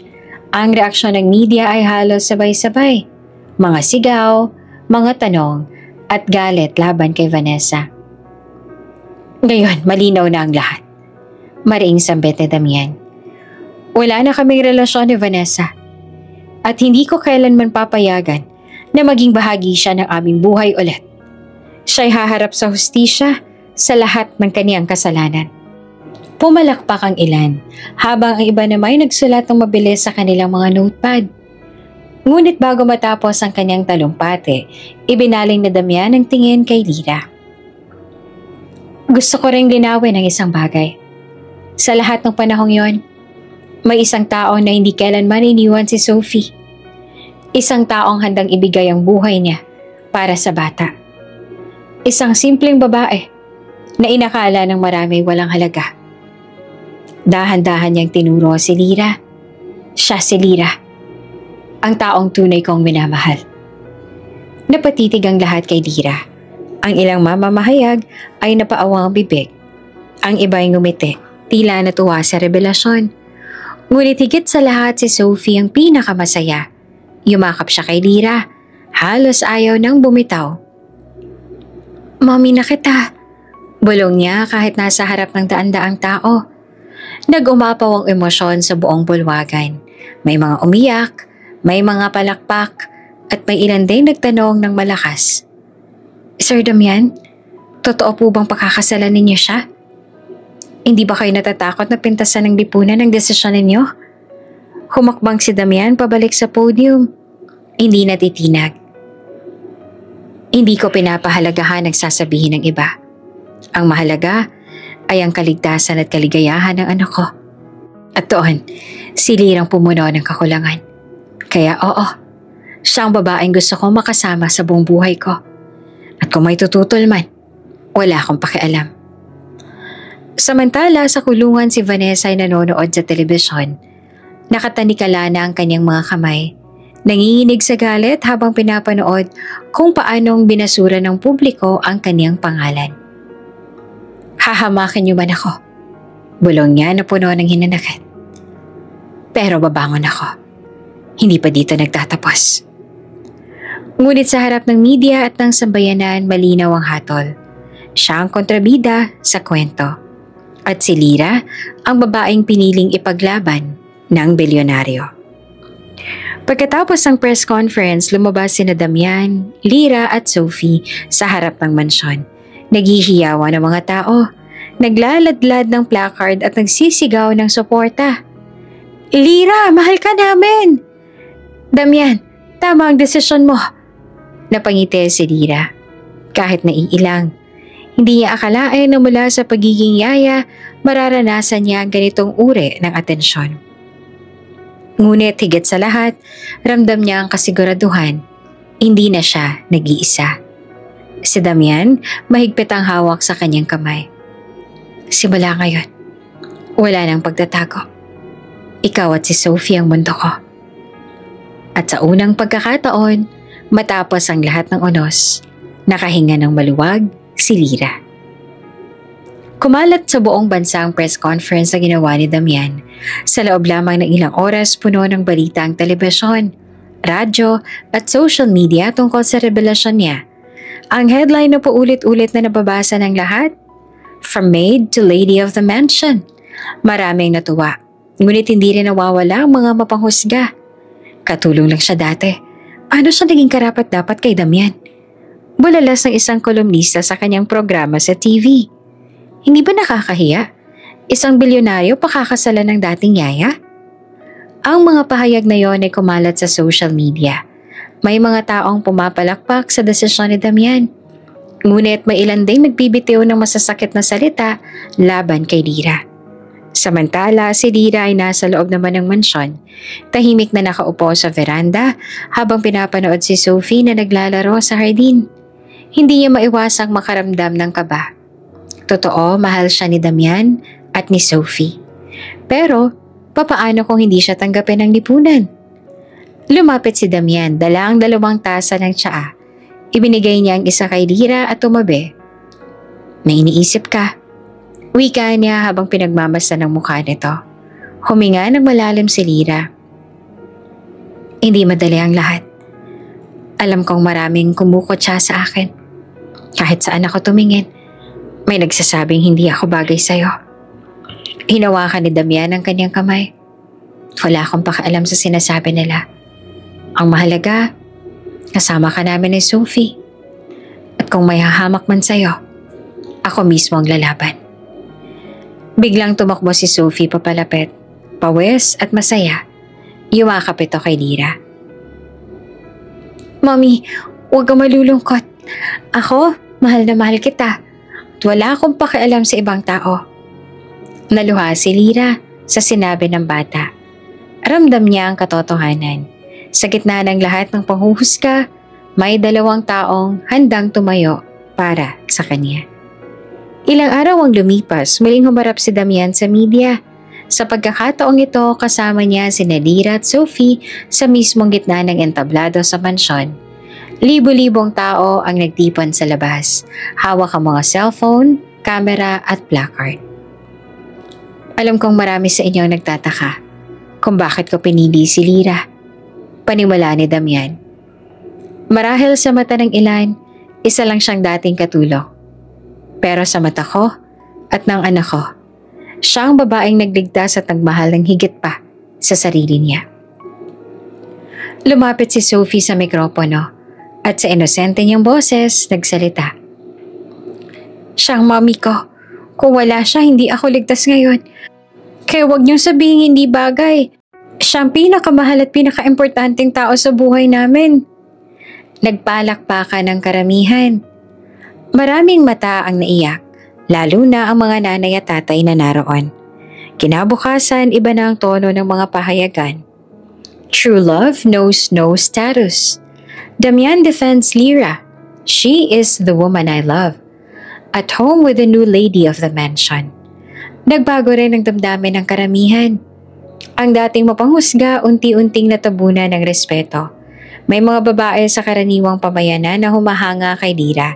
Dahil pinatunayan nitong hindi kailangan ng marangyang pangalan para magmahal at mahalin.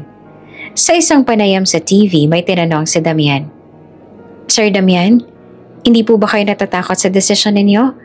Baka kasi bumagsak ang reputasyon ng pamilya ninyo. Matatag na sagot niya. Kung pagmamahal ang batayan sa reputasyon, mas proud ako ngayon kaysa dati. Ang yaman mawawala. Ang negosyo pwede ring bumagsak. Pero ang tunay na pagmamahal, yun ang kayamanang hindi matitinag. Habang patuloy ang pagbabalita, nananatiling mapagkumbaba si Lyra. Hindi siya nasanay sa spotlight, kaya madalas ay tahimik lang siya. Ngunit sa tuwing nakikita niya si Sophie na masaya at si Damian na buo ang suporta, nagiging matatag siya. Isang gabi habang nakaupo sila sa hardin, biglang nagpakawala ng fireworks sa mga tauhan ni Damian bilang sorpresa. Nagsilipara ng makukulay na ilaw sa langit. Tingnan mo, bulong ni Damian kay Lyra. Lahat ng to, hindi kasing ganda ng presensya mo sa buhay namin. Napangiti si Lyra. Halos hindi siya makapaniwala na ang isang simpleng babae tulad niya ay minahal ng ganito. Sa huli, kahit may ilan pa ring mapanghusga, mas lumakas ang tinig ng mga sumusuporta. Mula sa mga ordinaryong tao hanggang sa ilang kilalang personalidad. Nagsimulang kilalanin si Lyra hindi dahil sa kanyang dating trabaho, kundi dahil sa tapang at pagmamahal na ipinakita niya. At para kay Damian at Sophie, sapat na iyon. Hindi na nila kailangang patunayan ang sarili sa kahit kanino pa. Sa gitna ng lahat, isang headline ang pinakapumukaw ng pansin ni Lyra. From maid to lady of the mansion. A story of love, courage, and family. At doon niya naramdaman na tuluyan na siyang tinanggap. Hindi lamang ng pamilya ni Damian kundi pati na rin ng mundo. Isang umaga na tila hinabi ng mga bituin ang nagbukas sa buhay ni Lyra. Sa pinili nilang simbahan, nagtipo ng mga kilala at malalapit na tao sa pamilya ni Damian. Puno ng bulaklak ang bawat sulok, rosas, lirio at puting orkidya ang nagbigay ng halimuyak at ganda. Sa bawat hakbang ng mga bisitang pumapasok, ramdam ang inaabangang kasal ng taon. Ang kasal ng isang bilyonaryo at ng babaeng minsang tinawag lang na katulong. Sa isang silid na puno ng salamin at ilaw, nakaupo naman si Lira. Habang inaayusan ng mga estilista, suot niya ang isang gown na gawa ng sikat na designer. Puting-puti at may mahahabang beads na kumikislap sa bawat galaw at kortinang tila dumadaloy hanggang sahig. Habang tinitigtigan ang sarili sa salamin, hindi niya mapigilan ang pagtulo ng luha. Hindi ko inakala na mangyayari ito. Mahina niyang sambit. Lumapit si Sophie. Nakasuot ng cute na gown para sa kanyang role bilang flower girl. May dala itong maliit na korona ng bulaklak na siya mismo ang pumili. "Mommy," sabi ng bata. Tinawag siyang ganon ng walang alinlangan. "Ang ganda-ganda mo, para kang prinsesa." Napatawa si Lira at niyakap ang bata. "Ikaw din, Sophie. Ikaw ang pinakamagandang flower girl sa buong mundo." Samantala, si Damian naman ay nasa kabilang silid. Tinutulungan ng kanyang best man na ayusin ang tuxedo. Hindi na bago sa kanyang mga mamahaling kasuotan. Ngunit, ngayong araw, kakaiba ang tibok ng kanyang dibdib. Habang inaayos ang korbata, napahinto siya. "Handang-handa ka na ba?" tanong ng kaibigan. Ngumiti naman si Damian, pero may bakas ng kaba. "Handa. Matagal na akong handa. Noon pa man, nang una kong makita kung paano niyakap ni Lira si Sophie, doon ko naisip, ito na ang babaeng hindi ko pakakawalan." Nagsimulang tumugtog ang musika. Naghintay si Damian sa unahan ng altar. Matikas, ngunit halatang kinikilig habang nakapako ang mata sa pintuang bubukas. Isa-isang naglakad ang mga abay.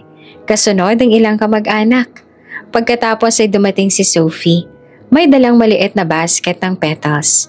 Habang naglalakad, pasiglang kinakalat ng bata ang mga bulaklak sa aisle. Ngunit bago pa makarating sa unahan, tumigil siya at naluha. Tumakbo ito palapit kay Damian at bumulong. "Daddy, hindi ko mapigilang umiyak. Ang saya-saya ko."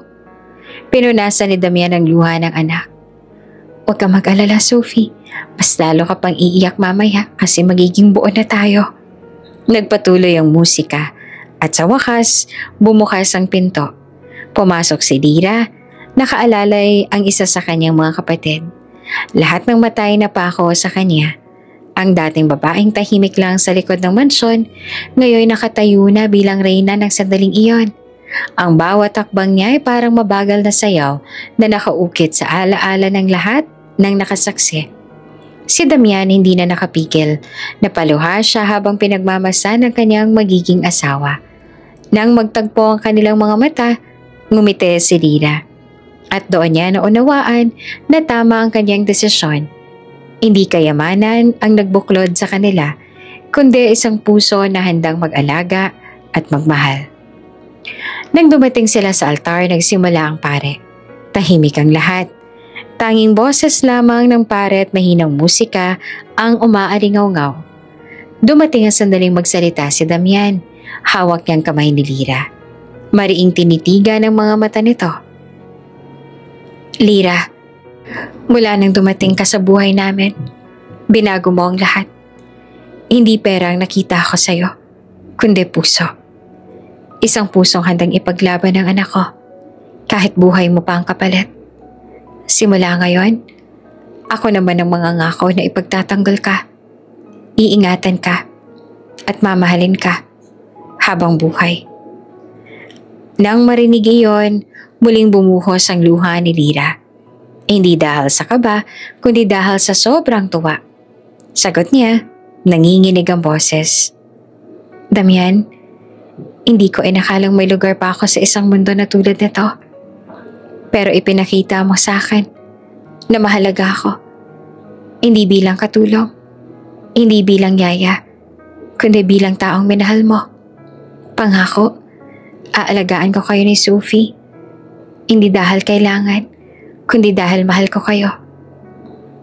Pagdating sa bahagi ng singsingan, si Sophie ang nag-abot. Nanginginig ang kamay ng bata habang pinapasa ang maliit na kahon kay Damian. "Daddy, ingatan niyo si Mommy ha?" Bulong nito. Ikinatawa ng lahat ng naroon. Isinuot ni Damian ang singsing kay Lira. Kasunod ay isinukpit din ni Lira ang singsing sa kanya. At ngayon, sabi ng pare, idinedeklara ko kayong mag-asawa. Pwede mo nang halikan ang iyong bride. Walang alinlangan, hinawakan ni Damian ang mukha ni Lira at hinalikan ito ng buong pagmamahal. Tumindig ang mga tao, nagsigawan at nagpalakpakan. Si Sophie nasa tabi nila, umiiyak habang sumisigaw. Yehey! May mommy na ako! Sa pagtunog ng kampana ng simbahan, lumabas sila bilang bagong kasal. Sa labas, naghihintay ang daan-daang tao. Mga kaibigan, mga empleyado at maging mga taong minsan ay nagdududa kay Lira. Ngunit ngayong nakita nilang totoo ang pagmamahalan, isa-isang nagbigay ng pagbate. Habang umaakyat sila sa sasakyan, biglang kumalat sa ere ang makulay na lobo at confetti. Pinagmasdan ni Lira ang paligid at napangiti. Noon, siya'y simpleng babae lamang na umaasa sa maliit na sahod bilang katulong. Ngayon, siya'y asawa na ng taong minahal niya at ina ng batang itinuring na kanya. Sa gabi, isang engrandeng pagtitipon ang naganap sa mansyon. May banda, may sayawan, at punong-puno ng ilaw ang hardin. Ngunit sa gitna ng lahat, iisa lamang ang mahalaga kay Lira, ang pamilya na nasa tabi niya. Nang magdakad sila ni Damian sa gitna ng dance floor, bulong ng lalaki. Simula ngayon, wala nang makakapaghiwalay sa atin. Niyakap siya ni Lira at sa kanyang isip, iisang bagay lang ang malinaw.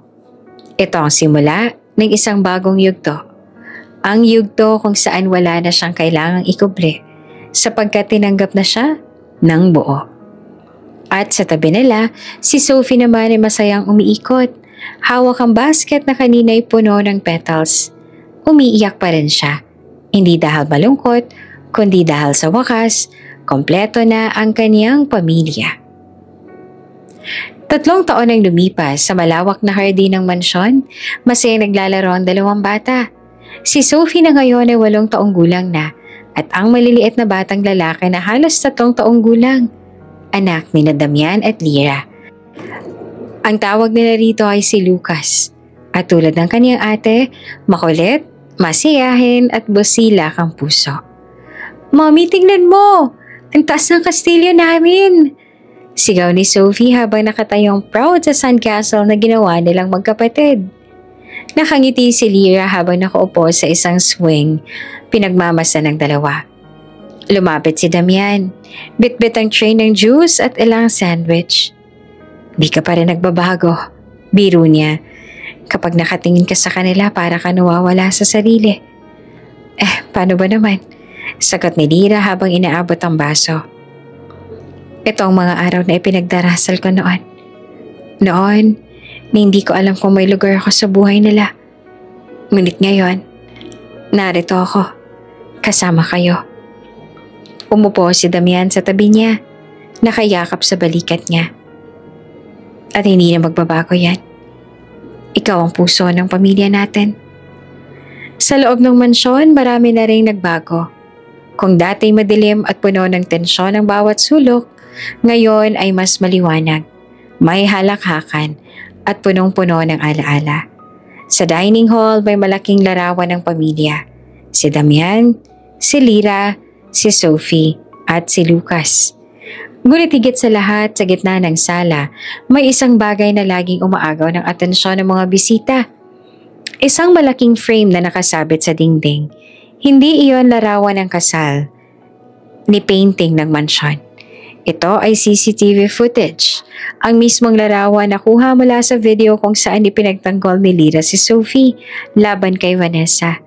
Nakapos ang eksena sa puntong niyayakap ni Lira ang umiiyak na bata habang mariing nakatingin sa taong nanakit dito. Marami ang nagtatanong kung bakit iyon ang pinili nilang ilagay. Isang bisita ang minsang nagtanong, Damian, bakit hindi larawan niyo sa kasalang nilagay ninyo? Mas maganda siguro tingnan ang gown ni Lira at ang ingranding simbahan. Ngumiti naman si Damian. Dahil ito ang araw na binago ang lahat. Kung hindi dahil sa tapang na ipinakita ni Lira noon, wala kaming ganitong pamilya ngayon. At hindi ito tungkol sa kasal, kundi sa pagmamahal at katotohanang ipinaglaban niya. Nakangiting dinugtungan ni Lira. At para laging makita ng mga bata na minsan, sapat na ang isang tapang ng puso para mailigtas ang lahat ng mahalaga. Habang lumalaki si Sophie, nananatiling malapit ang loob niya kay Lira. Kahit may kapatid na siyang si Lucas, hindi kailanman nabawasan ang pagmamahal na natanggap niya. Madalas kapag may bumibisita, ipinagmamalaki pa niya ang kanyang Mommy Lira. Isang gabi, habang nagbabasa si Lira ng bedtime story kina Sophie at Lucas, biglang nagtanong ang bata. Mommy, paano kung hindi mo ako pinagtanggol noon? Baka wala na ako ngayon? Natigilan si Lira pero ngumiti. Alam mo, Sophie, kahit ilang beses mong balikan ang nakaraan, iisa lang sigurado. Hindi ko hahayaan na mawala ka. Kasi wala pa noon, ikaw na ang anak ko sa puso. At ngayon, hindi lang puso ko nagsasabi nun, pati pamilya natin. Niyakap siya ng bata, mahigpit. Salamat, Mommy. Kahit hindi ikaw ang nagluwal sa akin, ikaw pa rin ang tunay kong Mommy. Halos maluha naman si Lira.